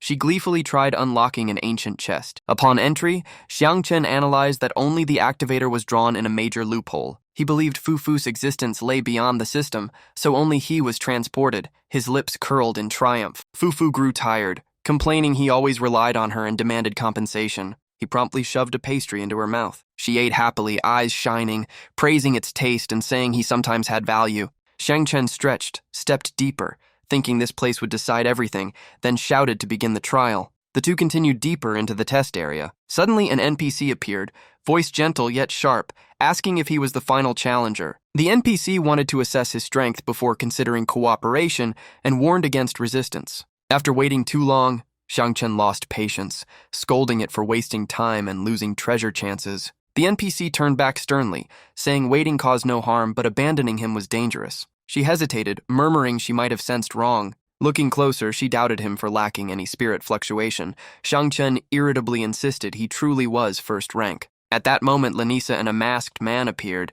The latter whispered worriedly that he was too weak, while Lanisa admitted the place was indeed perilous. The masked man agreed, suggesting they expel Jang Chen while they could. But Lanisa firmly objected, stressing that the council never abandoned those in peril. The masked man asked blankly, "What council?" angering the red-haired NPC, who ordered obedience to the senior, making tension rise. Lanisa intervened, explaining that since he'd been allowed entry, Jang Chen must have special talent. She advised him to stay close for easier protection. The masked man reluctantly agreed, but warned that loot must be shared equally with no private gains. Jang Chen's eyes flashed coldly as he replied he never intended to travel with them anyway. Then he rushed ahead, shocking the masked man who asked his intent. Jang Chen calmly said he was used to working alone. The red-haired NPC was stunned by his recklessness, noting the area swarmed with 6th-rank beasts, dangerous even for teams, yet he went solo. But Jang Chen merely waved, smiling confidently that his luck was great and he always met easy foes. The masked man exhaled, provoking Lanisa to keep deceiving. She reluctantly yielded, unable to interfere. Jang Chen teased as he left, wishing them safety and mentioning a nearby monster den. Watching his back, the masked man asked Lanisa if he was charging straight into a demon nest, deciding to let him die if so. Lanisa shrugged indifferently, saying maybe his luck was truly as good as he claimed. In the dark cave, a massive creature waited silently. Its sharp fangs gleamed as it thirsted for human blood, ordering its minions to kill and bring back spirit souls. The monster raised its head toward the vast sky. Meanwhile, Jang Chen and Fufu went deeper. He recalled clearing this dungeon many times with the final boss Tuo Yue and had planned a shortcut. Observing the scenery, he sensed something strangely off from memory. He suspected he had looped back to the same path, possibly lost. A small snake crept near, plotting to steal credit from human carelessness. Unaware, Jang Chen suddenly stepped on it, mumbling as if by accident. At that moment, a large monster appeared behind him, making him curse the snake for ruining his coordination plan. He complained about being forced to take the blame for the snake's fault. Turning to face the new creature, he mockingly taunted it and directly asked for the path to Tuo Yue. The red-eyed beast roared, mocking him for charging in then wanting to flee. Jang Chen smirked, questioning if this was Tuo Yue's domain. The beast grew enraged, saying this land housed abyssal beasts and any intruder would be slain, then named itself the Thunderstorm Wolf. It immediately gathered energy into a whirling storm and attacked. Jang Chen swiftly dodged, counterattacking and mocking the wolf's stench. He further ridiculed its master as the wolf fell, completely motionless. The surviving snake sneered, saying the wolf was pathetic. The enraged wolf spirit admitted it had underestimated him, acknowledging Jang Chen's soul power surpassed hundreds. Jang Chen realized they still moved under the control of corrupt evil glory energy. Thus, even with shattered bodies, the monsters could still stand. The wolf demon absorbed energy to recover, mocking that he still couldn't escape death. Jang Chen coldly said wasting time was pointless. He challenged the whole horde to attack at once, and they all charged together. With a calculating smile, he snapped his fingers, deciding to wipe them out in one move. With a single strike, the entire swarm was crushed into nothingness. Elsewhere, the surviving snake trembled as it reported to its master Lisita that the intruder was human. Lisita was stunned, roaring furiously at the word human. Meanwhile, Jang Chen moved deeper. Before him, a radiant starlit scene. He smiled slightly, thinking it might be useful, and recalled Tianan's grudge. Lisita angrily questioned, refusing to believe humans could be so strong, suspecting he was a lost Enla warrior. The snake bowed, reporting that the human was about to arrive. Lisita erupted in rage, cursing its useless subordinates. It clearly sensed the human's overwhelming power and thought devouring him would make it invincible. At that moment, Jang Chen appeared, mockingly calling it boss, as spirit energy formed sharp spears around him.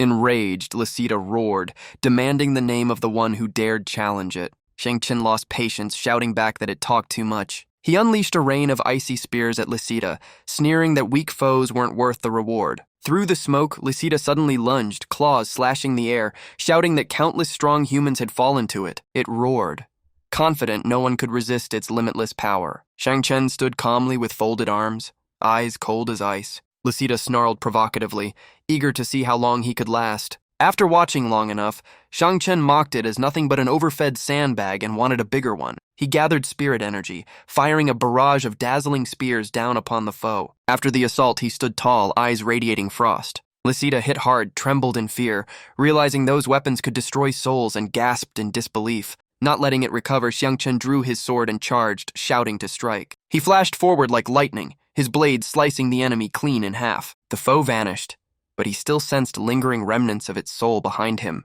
He raised his sword, muttering that one cut wasn't enough and he'd need another. Just as he was about to strike, Lucida's spirit pleaded for mercy. Before him appeared a beautiful girl who gently thanked him for her release. Startled, Jang Chen asked her identity. She introduced herself as Leisa, a remnant soul of the dragon clan. Her body had once been possessed by an evil spirit, turning her into the monster from before. He sighed, sarcastically mumbling about ghosts still rambling. But suddenly Leisa drew close and touched him, creating an unpredictable situation. She begged him to help the continent of Enla in peril, but he coldly threatened to use his 40-meter sword if she didn't let go. Frightened, Leisa quickly pleaded for him to listen. With a choked voice, she said the Dragon Clan was born to protect Enla and fight all invaders. Originally, the Trial Land was a place of blessing and hope, but it had been overrun by evil spirits. She once led countless beasts in resistance, but met a tragic defeat. All forces were destroyed, and she only managed to seal a fragment of her soul deep within. Hearing this, Jang Chen grew irritated by her rambling,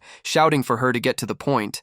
Panicked, Leisa explained that the Trial Realm was now a tool of evil spirits to shatter the continent's faith, then asked why he had come here. Jang Chen shrugged casually, saying he was only doing the mission for rewards. Leisa produced an ancient painting, explaining that the evil spirits used the trial to kill all young talents. Jang Chen asked if this place had become a graveyard where none who entered could leave. She confirmed, saying only a rare few geniuses could pass through. But those gifted souls meant to lead Enla died unjustly, trapped by evil spirits. Decades would birth one prodigy, yet in centuries few ever claimed the prize, so no one suspected. People merely mourned the sudden deaths, while she had witnessed it countless times. Jang Chen nodded, comparing it to baiting a trap. Leisa grew solemn, saying the tragedy would repeat, and only he could change it. He smiled faintly, guessing a new genius was targeted, and she confirmed. He rested his chin on his hand, half-jokingly asking if that genius was himself. Leisa hesitated, but he urged her. She unrolled the scroll, saying he should see for himself. The painting showed Lenisa straining against a giant demon's fist. Behind her, the masked man and red-haired one lay wounded, covered in cuts. Seeing it, Jang Chen frowned, asking if that girl was the genius she meant. Leisa earnestly affirmed, feeling Lenisa's extraordinary gift, begging him to help, but he silently refused. He turned and walked away, leaving Leisa shocked, calling after him in disbelief. He stopped, coldly pointing out that even she, an ancient dragon, was corrupted, helping would be suicide for him. She quickly argued the strongest evil spirits were gone, leaving only weak remnants. Jang Chen raised an eyebrow, warily asking if she was sure those behind wouldn't intervene. Leisa stammered that she wasn't sure, prompting Jang Chen to sneer that it was meaningless then. Fufu suddenly jumped out, eyes bright, suggesting he ask the dragon for some treasures. He sighed, noting she was just a remnant soul. How could she have treasures left? Leisa lowered her head sadly, then resolutely reached toward him, saying she could still help. She offered to sacrifice part of her soul to turn his heart into a dragon's heart. Jang Chen frowned in curiosity. She explained that dragon heart and blood repelled evil spirits and couldn't be corrupted whole. If he possessed a dragon heart, its power would make them wary. Jang Chen sighed, half-jokingly glancing slyly at Fufu.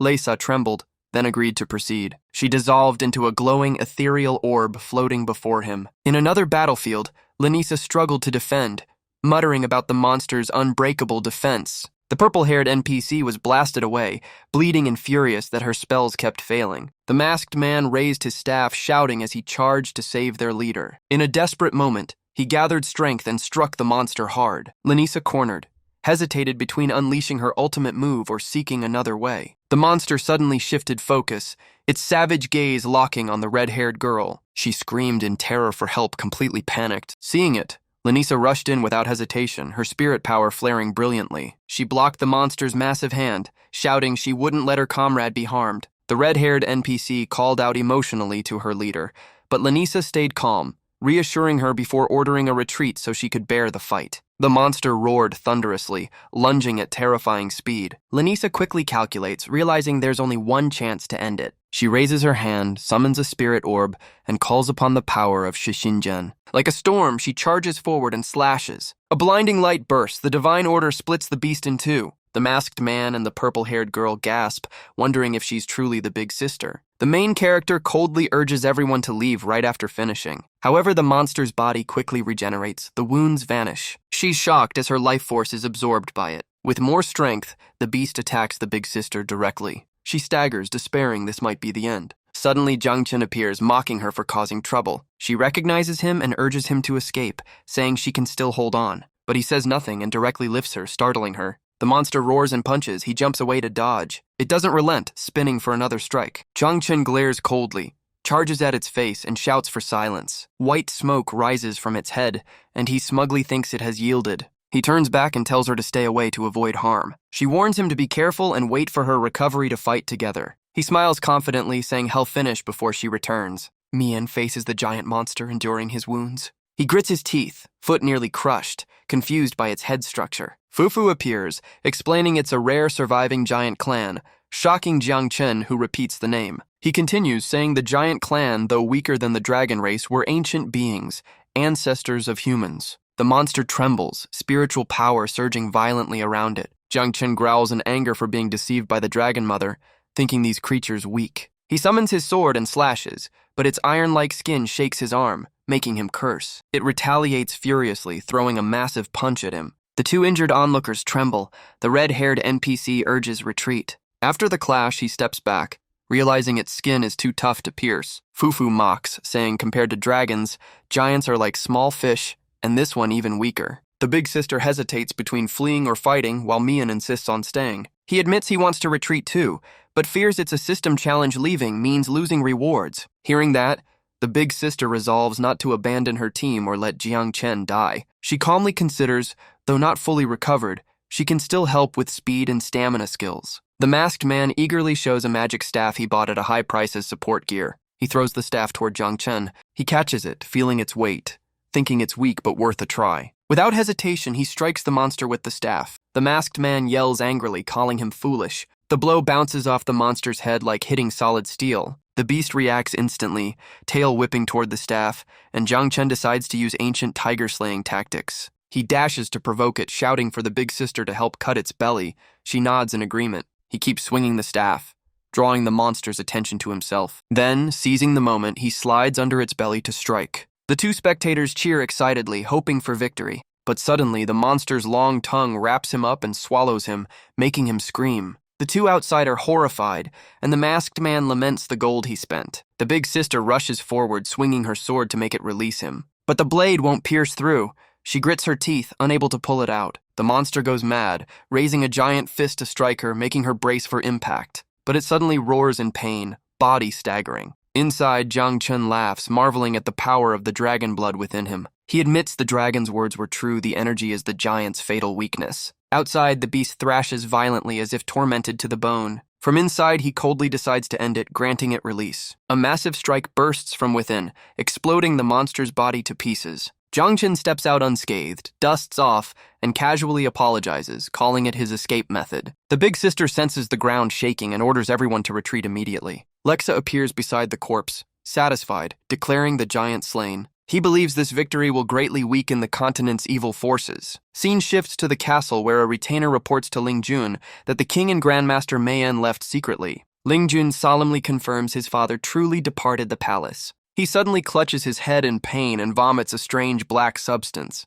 The subordinates panic and ask about his condition. Ling Jun tries to stay calm, saying it's just fatigue and that his father is safe with Mayan, but he's furious that Jang Chen wasn't captured and even dares to plot over Lin Zhang's water source. A minister advises that the man might be useful and suggests negotiation. Ling Jun grits his teeth, rejecting it, fearing Jang Chen's actions will ruin the plan to purge dark forces. He orders at once to frame Jang Chen for spreading plague in Linguang and burn the whole city tonight. Under the moonlight, two kids stand under a tree, asking Huayan to retrieve their stuck ball. She calmly replies to wait a moment. Huayan channels energy, floating up lightly to fetch the ball. The kids smile, but their eyes glint slyly, whispering that they've finally seen it. She returns the ball, telling them to keep it safe, but one pretends to thank her and lies about a cat stuck in the tree. As she lets go, Huayan suddenly unleashes a fierce strike. The two scream in pain, their arms broken and twisted. She turns away coldly, mocking that they deserve more years of imprisonment. As she walks off, she mutters that warnings about Guang City are all nonsense. Suddenly, a panicked middle-aged woman rushes over begging for help,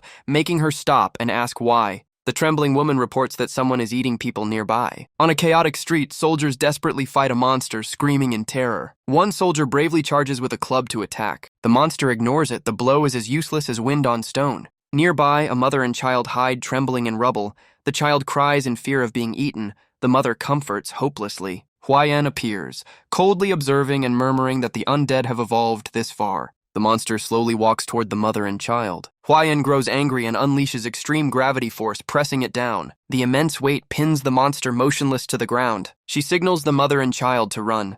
They flee with hopeful eyes. She calculates that the water source here isn't contaminated enough to cause fast mutation, likely remnants from before. Suddenly, a soldier screams as strange flames engulf his body. He collapses, and two nearby soldiers are burned the same way. A cold voice echoes from above, declaring no one can leave. Huayan looks up, sees a fluttering cloak, and demands to know who it is. He arrogantly replies that everything is done under Lord Jang Chen's command. The name Wu Qi catches Huayan's attention. He declares the undead plague will consume Guang City, paving the way for the Dark Legion to conquer the continent. She snaps her fingers angrily, eyes flashing, calling his words nonsense. He sneers knowingly, questioning her true identity. Huayan coldly replies she's a peace officer from the secret bureau, warning hellface interrogation. Wudi looks surprised, wondering why someone from the secret bureau is here. In another street, chaos reigns as multicolored flames rage everywhere. Civilians and soldiers fight desperately, but the situation worsens. Huayan observes, realizing the flames are holy fire, which makes her suspicious. She's shocked to conclude that only the Northern Army possesses holy fire. Wu Qi removes his mask, mocking that knowing too much won't help. Wu Qi coldly proclaims Hellcraft, the tale of Huayan dying for the people, as a heroic sacrifice. He darts like a shadow, leaving a deep wound on her arm. Huayan clutches her shoulder, gritting her teeth in pain. He mocks her to give up, but she angrily retorts that he's the one disgraced. Urish reveals he's the chief strategist of Wu Hei Ling Jun, regretting her defiance. He says she could have been an aide to the prince and shared in the grand cause. She's stunned at the mention of Ling Jun's plot, and while she hesitates, he moves to kill her. At that moment, Jang Chen's image flashes in her mind. She realizes that if she'd listened to him earlier, at least the people might have survived. Though saddened, her eyes stay resolute, then suddenly, a powerful aura appears. Wuxi panics, sensing an overwhelming killing intent. From the darkness, chains surge out and bind him tightly before he can resist. King Gung and the mage Mayan appear. The king sternly says they arrived just in time, terrifying Wuqi into kneeling. Huayan is stunned, calling out father, while Mayan scolds her for chasing others instead of training. Wuxi freezes, realizing she's the king's daughter, while Mayan calmly says it's simply her inherited duty. The king's cold gaze fixes on Wuqi, questioning him. He sweats and remains silent. The king orders him captured alive to explain everything before him. Mayan begins chanting a rain spell to subdue him, but suddenly the chains turn back and bind the mage himself, shocking him. From the shadows, Ling Jun steps out, admitting he used Mayan's own seal against him. The old mage trembles, stammering Ling Jun's name. He kneels, solemnly asking his father not to interfere. The king, heartbroken, asks why his son betrayed the continent. Ling Jun replies he never denied his homeland, but happiness cannot heal the pain inside. Hatred has become the glue binding human hearts, driving rebellion. The son warns that the massacre is near and urges guidance for the people before disaster strikes. The old king trembles in fury, realizing his own son orchestrated the tragedy. Ling Jun calmly states he accepts a small sacrifice to avoid total annihilation. The heavy atmosphere leaves the five in silence. The king suddenly points skyward, breaking the tension, saying even the gods are angered by such words. Ling Jun coldly replies that divine anger means nothing to him. He mocks that if gods were truly merciful, the people wouldn't suffer just then. An urgent call reports important news. A group captured the suspect Jang Chen 50 kilometers away and brought him before Ling Jun. Ling Jun's face shows a demonic delight, a wicked smile spreading. He grabs Jang Chen, lifting him into the air. Then he turns to his father, declaring that the gods seem to favor him. Otherwise, why would the traitor be delivered to him so easily? The king seethes silently, while Mayan quietly asks if that might be a divine envoy. Suddenly, Huayan casts a gravity spell, but with a single wave, Ling Jun flings her aside, pinning her to the wall. He approaches coldly, reminding her he once taught her and knows her strength well. Ling Jun loudly proclaims that Jang Chen spread the plague, destroying Linguang, dooming its people. He says he led troops there, but the plague was uncontrollable, forcing the Northern Empire to burn the land. Beneath him, raging flames dye the ground crimson. He raises his sword, declaring hell kill Jang Chen to avenge Lin Guang. Without hesitation, the sword pierces Jang Chen's chest, ending his life. The story rewinds 1 hour earlier at the Moonwheel Pool exit, where 4 had just escaped. The red-haired girl cheers, inviting the strong man to her district despite the masked one's complaint it's shabby. She retorts fiercely, asserting his right to choose, while the big sister remains pensive, eyes following Jang Chen silently. She admits inwardly that the counselor's prophecy about her century talent was wrong. The girl waves decisively, bidding farewell. Jang Chen smiles, telling them to go first. In his mind, a system message rings that level-up readiness is complete. Jang Chen immediately sits to rest without hesitation. The system reports his stats are now doubled. He closes his eyes, muttering that the increase feels too small. A new notice appears he's received a treasure called Thunder Essence. Fufu appears excited, recognizing the rare item. Jang Chen frowns, grabs and shakes her, scolding the odd reward. Fufu sways, whining that the Thunder Essence can erase anything below level 9, but he can use it differently. She emphasizes he can absorb lightning to strengthen his body. Jang Chen skeptically asks if that means getting struck on purpose. Fufu sulks, saying the Thunder Essence allows 3 absorptions. What he does next is his choice. He sighs and agrees to try. A bolt of lightning strikes him directly. Jang Chen spits blood, complaining but realizing the absorbed energy far exceeds normal leveling. Fufu, still annoyed, reminds him she didn't lie. But he slyly notes 2 bolts were wasted and decides to charge into the storm's core. Before she can stop him, he leaps into the raging thunder. His body can't endure the power and he collapses unconscious. He crashes hard to the ground, dust billowing. Fufu panics, scolding his recklessness, telling him to rest and recover. Jang Chen's body slowly sinks motionless beneath the earth. Elsewhere, an old man from Ling Jun's faction notices and whispers that he must offer him to Lord Wu He. The scene returns to the present as Ling Jun raises his sword to finish Jang Chen. At that moment, the king rushes in, weeping and apologizing for pushing his son too hard. The king declares his son will no longer be lord, and the coronation will be postponed. Ling Jun closes his eyes, choking up while asking why his father never understood him. He says if a worthy leader existed, he'd bear the blame willingly, but none can replace him yet. He insists the Empire's people still need saving. His words twist, trying to turn his father's sacrifice into a tragic fire to stir the masses. Ling Jun coldly raises his sword toward his father. Suddenly Jang Chen awakens, flicking his finger to make the sword tremble, mocking his opponent's social experiment plan. He flicks again, shattering the sword and questioning Ling Jun's selfishness. Ling Jun explodes in fury, shouting what else he should have done. Jang Chen sternly mentions the polluted Linguang waters and asks if he can purify the whole region. Sonia suddenly appears, declaring the city has been cleansed by her purification, bowing gratefully to Jang Chen. Ling Jun is stunned upon hearing her name. She proudly raises her head, saying she trained hard and created a wide-range holy magic. Jang Chen exclaims in awe that it's none other than celestial light magic. Sonia removes her hood, smiling brightly, saying she hasn't named it yet and praises his suggestion. Jang Chen thinks this S-rank holy magic, developed centuries early by her, proves her genius. He suggests keeping the name. Sonia respectfully agrees, but firmly vows to oppose Ling Jun's stubbornness. Ling Jun goes mad, screaming he's absolutely not wrong. Jang Chen glares coldly, punches his gut, mocking that the whole world shares the blame. The blow creates a force vortex, slamming him against the wall. He steps forward, grabs his collar, and challenges him to face reality. Suddenly, Ling Jun spits out toxic smoke. Jang Chen dodges neatly, sneering that it's a childish trick. Watching him writhe, Jang Chen coldly asks what this act is now. From the shadows, Lexa appears, whispering for him to retrieve a familiar object hidden within Ling Jun's body. Before he can answer, a goat-horned monster emerges, calling itself Sark Lee Logan, the Dark Legion's leader. He arrogantly declares humanity has grown stronger, making the king cry out in panic. Sonia moves to attack but is stopped as the king warns her to stay calm. Logan laughs proudly, boasting he wields chaotic power and that rash action means death. Sonia wants to retort but obeys the king's order. The king cuts her off, demanding why Logan hid inside his son.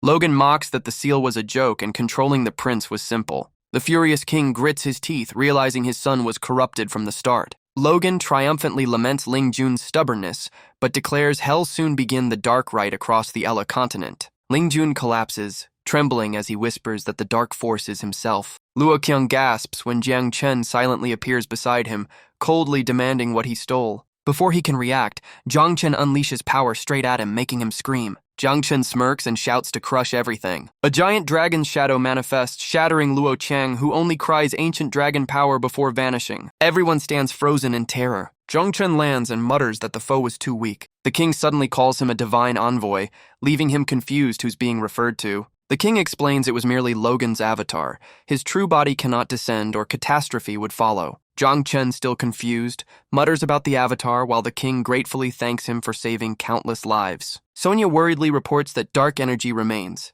gathering in the sky. Logan's fragments reform, arrogantly calling Jang Chen special and mocking Galen the Void Watcher. Everyone watches as Logan's body restores, purple lightning crackling fiercely around him. Jang Chen smiles mockingly, treating it as training practice. Logan roars, declaring hell bury all with thunderstorm doom power beyond limits. Sonya gasps in fear at the words thunderstorm doom. The king solemnly confirms the phenomenon's reality, while Mayan, pale-faced, says the seal's power is spent and urges the king to flee. The king doubts, asking if he can withstand it. Mayan grits his teeth, replying not that he can't endure, but none may survive. He pleads the truth be passed on. Suddenly, Ling Jun steps forward, demanding his father and the Grandmaster stand aside. He says hell channeled the storm into himself as repayment to the Empire's people, and is ready to bear it. But before he can act heroic, Jang Chen flies in and kicks him straight in the face, knocking him down. He shouts for the naive fool to stay back if too weak, don't stand in the way. Then he stands firm, body blazing with red lightning like a thunder god descending. Huayan and Sonya cry out his name in panic, but Jang Chen just smirks, complaining the storm doesn't hurt and yields no energy to absorb. Fufu appears teasing, saying this low-grade thunderstorm can't compare to the system's gifts. Lightning strikes repeatedly, but Jang Chen's movements blur, leaving only after images. He gathers power in his hand, murmuring that if so, what's the point of others? He throws something skyward, causing the heavens to erupt in blinding explosions like shattering fireworks. Ling Jun watches in shock as Jang Chen lands, voice low and rough. Disperse, I'm tired. But right after, Jang Chen staggers and collapses unconscious, startling the king. Only steady snoring answers as he sleeps soundly. Time passes at the palace. A retainer reports Jang Chen's family has been summoned. His younger brother Janglu politely asks about his elder's condition. The king smiles reassuringly, saying Jang Chen is merely in deep sleep and wants family nearby. He adds elite guards have been stationed, moving Janglu to tears of gratitude. The king gazes kindly at the sleeping hero, promising to award him a medal upon waking. At the Jiang residence, servants clean and gossip proudly that the young master's fame now fills the markets, earning them gifts. At the palace, guards chat as well. Some praise Jang Chen, others doubt the rumors. Supporters counter with testimony from prisoner Sonya confirming he cured the plague, convincing the skeptics. On the city walls, a blue-haired man listens silently, murmuring he wants to test the hero praised across the Northern Empire. Without hesitation, he dashes off like lightning. Two guards shout an alarm as the intruder charges in. The blue-haired man glides past easily, smirking at their slowness. The guards fall and he walks away calmly. Another squad blocks him. The captain orders Jang Chen's protection, but he only laughs at their weakness. He swings his sword, unleashing a burst that wipes out the entire team. He casually scoffs, hoping the real Jang Chen won't disappoint him. At the palace gate, Janglu stops him, sternly confronting him. She forbids him from approaching her brother, but he just sneers and scolds her for standing in his way. He warns her, and Janglu panics since her brother hasn't returned yet, but her body suddenly erupts with spontaneous power. She spins and punches his back. He groans in pain, shocked to realize it's martial arts. His back is torn open, blood and flesh exposed. From above, Janglu watches him struggle to get up, has stunned, doubting since she was known to be low-ranked. He roars, accusing Jang Chen of controlling her and challenges him directly. Janglu angrily declares it's her own strike and dares him to face her. Hes skeptical, unable to believe the blow was hers. She too feels confused, not knowing why her body moved on its own. He clenches his fists, challenging her to strike again for proof. If the force is the same, hell drop all pursuit. She hesitates, asking again. He firmly confirms it. She calmly closes her eyes,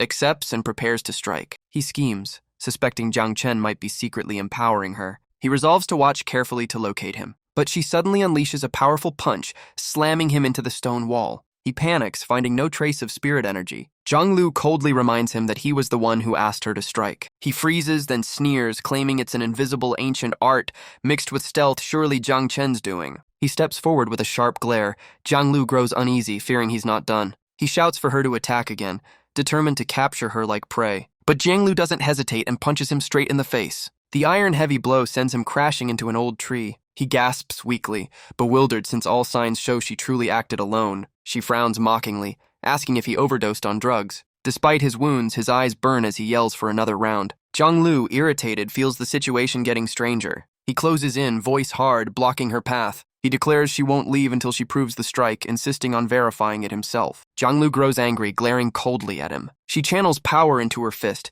shouting that her brother still sleeps, then smashes his stomach, sending him flying, blood spraying. She watches, worried as he soars through the air. She mutters regret for hitting too hard. She thinks if he lands in the flower beds, it'll be troublesome, and vows to restrain next time. She brightens as King Gung and Grand Mage Mayan step out from the teleport gate. She quickly bows, reporting a stranger caused trouble. The king gravely confirms he sensed it too. Mayan uses inspection magic, suspecting the intruder is from the book faction, and the king agrees. Janglu cuts in, confirming it was him. The king smiles, assuring her Jang Chen will be protected. At that moment, Jang Chen appears behind them, saying he's no divine envoy. The king turns respectfully, calling his name, while Janglu beams with joy. Then the group enters a private chamber. Jang Chen sips tea quietly, eyes distant. He asks the king about the system's slower leveling and whether assistance is possible. The king speaks gravely, promising to fulfill most requests but admitting some are beyond reach. Jang Chen drinks calmly, telling him to speak directly. The king explains. One item requires winning top 5 at the Feng Lin tournament.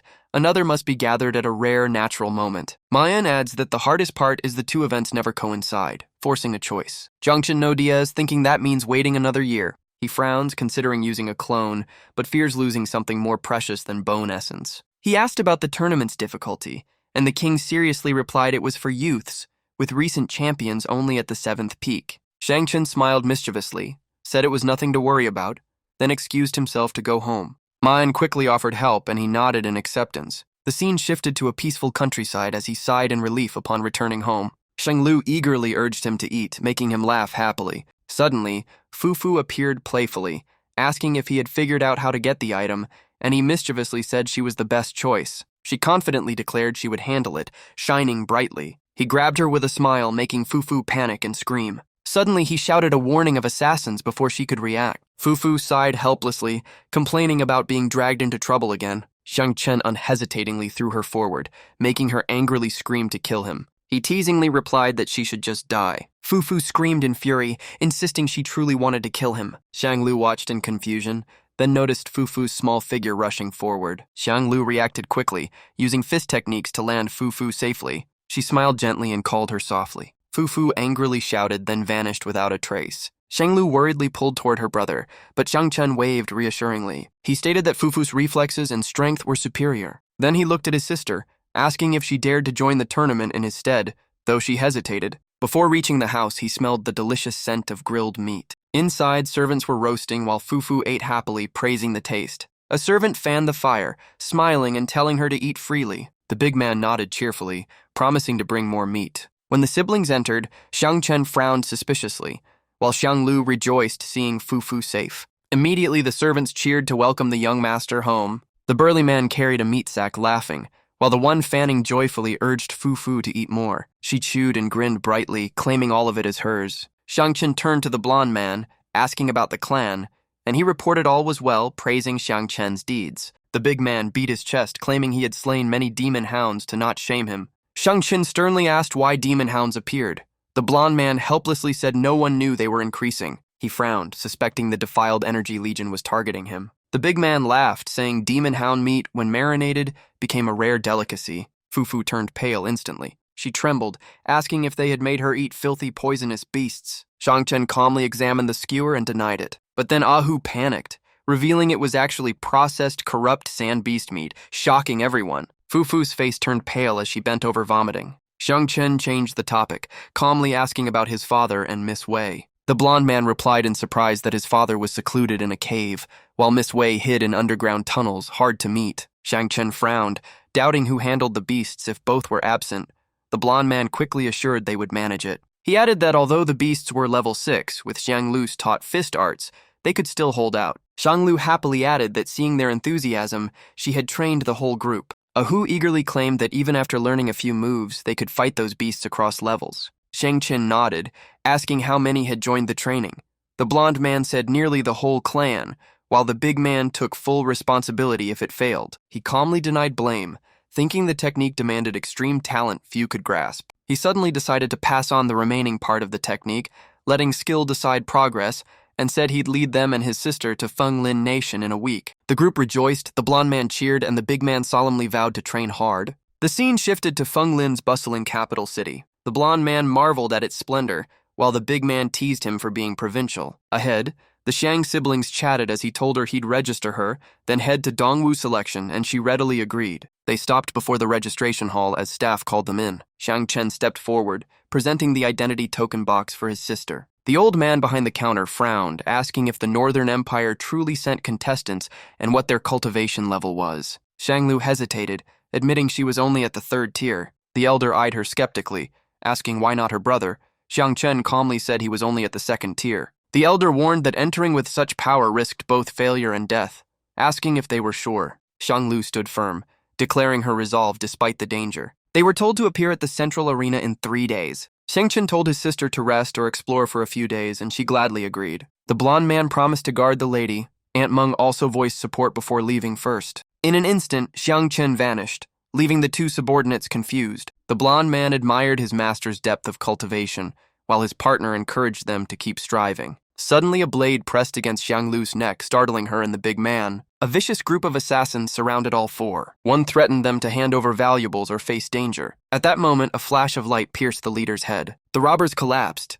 The big man froze, amazed, asking when Xianghu became so powerful. The blonde man denied it, saying he hadn't acted. Then a red-haired man arrogantly appeared, asking if they came for the combat tournament. He sneered, saying the robbers' behavior shamed the capital. The big man probed if he killed them all. The red-haired man coolly said he merely swept away the trash. He introduced himself as Aus from Fenglin and also a tournament contestant. Aus invited them to his manor safe and perfect for sparring. Aunt Meng laughed, calling Aus bold yet intrigued by his offer. The blonde man was suspicious, advising Xianglu to stay at an inn instead of trusting a stranger. The big man argued escape was futile, so comfort was better. Aus praised his reasoning, mentioning his famous roasted windbird dish.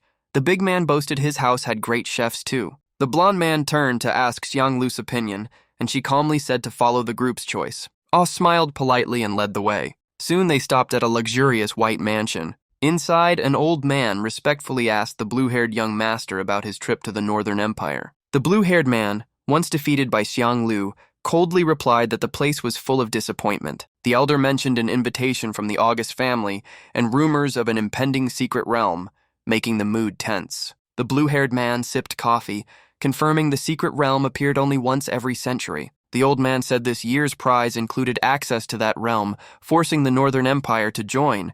He coldly asked more about them. The elder replied that the entrants were descendants of the Shang family. Hearing that, the blue-haired man smirked wickedly, deciding to visit the August estate to confront Jang Chen. At the August mansion, the blonde man was surprised to see many contestants gathered. Aus smiled, assuring they were all participants from different nations, and invited everyone to dine. The big man grew excited at the sight of roasted windbird, unable to resist his hunger. Suddenly, a man from the American nation burst in angrily, glaring at Aus and demanding answers. Aus calmly said he was merely hosting guests. Jiao Wen gritted his teeth, accusing Aus of wanting to monopolize the tournament's entry rights and vowing not to let him benefit alone. The servants murmured in confusion about the newcomer. Some contestants wondered what entry rights he was referring to. Jiao Wen smugly explained that the top 30 in this year's tournament would enter the Centennial Secret Realm. Shenghu curiously asked what a secret realm was, and the blonde man quickly explained it was a place filled with treasures and rare fortunes. Jiao Wen sneered,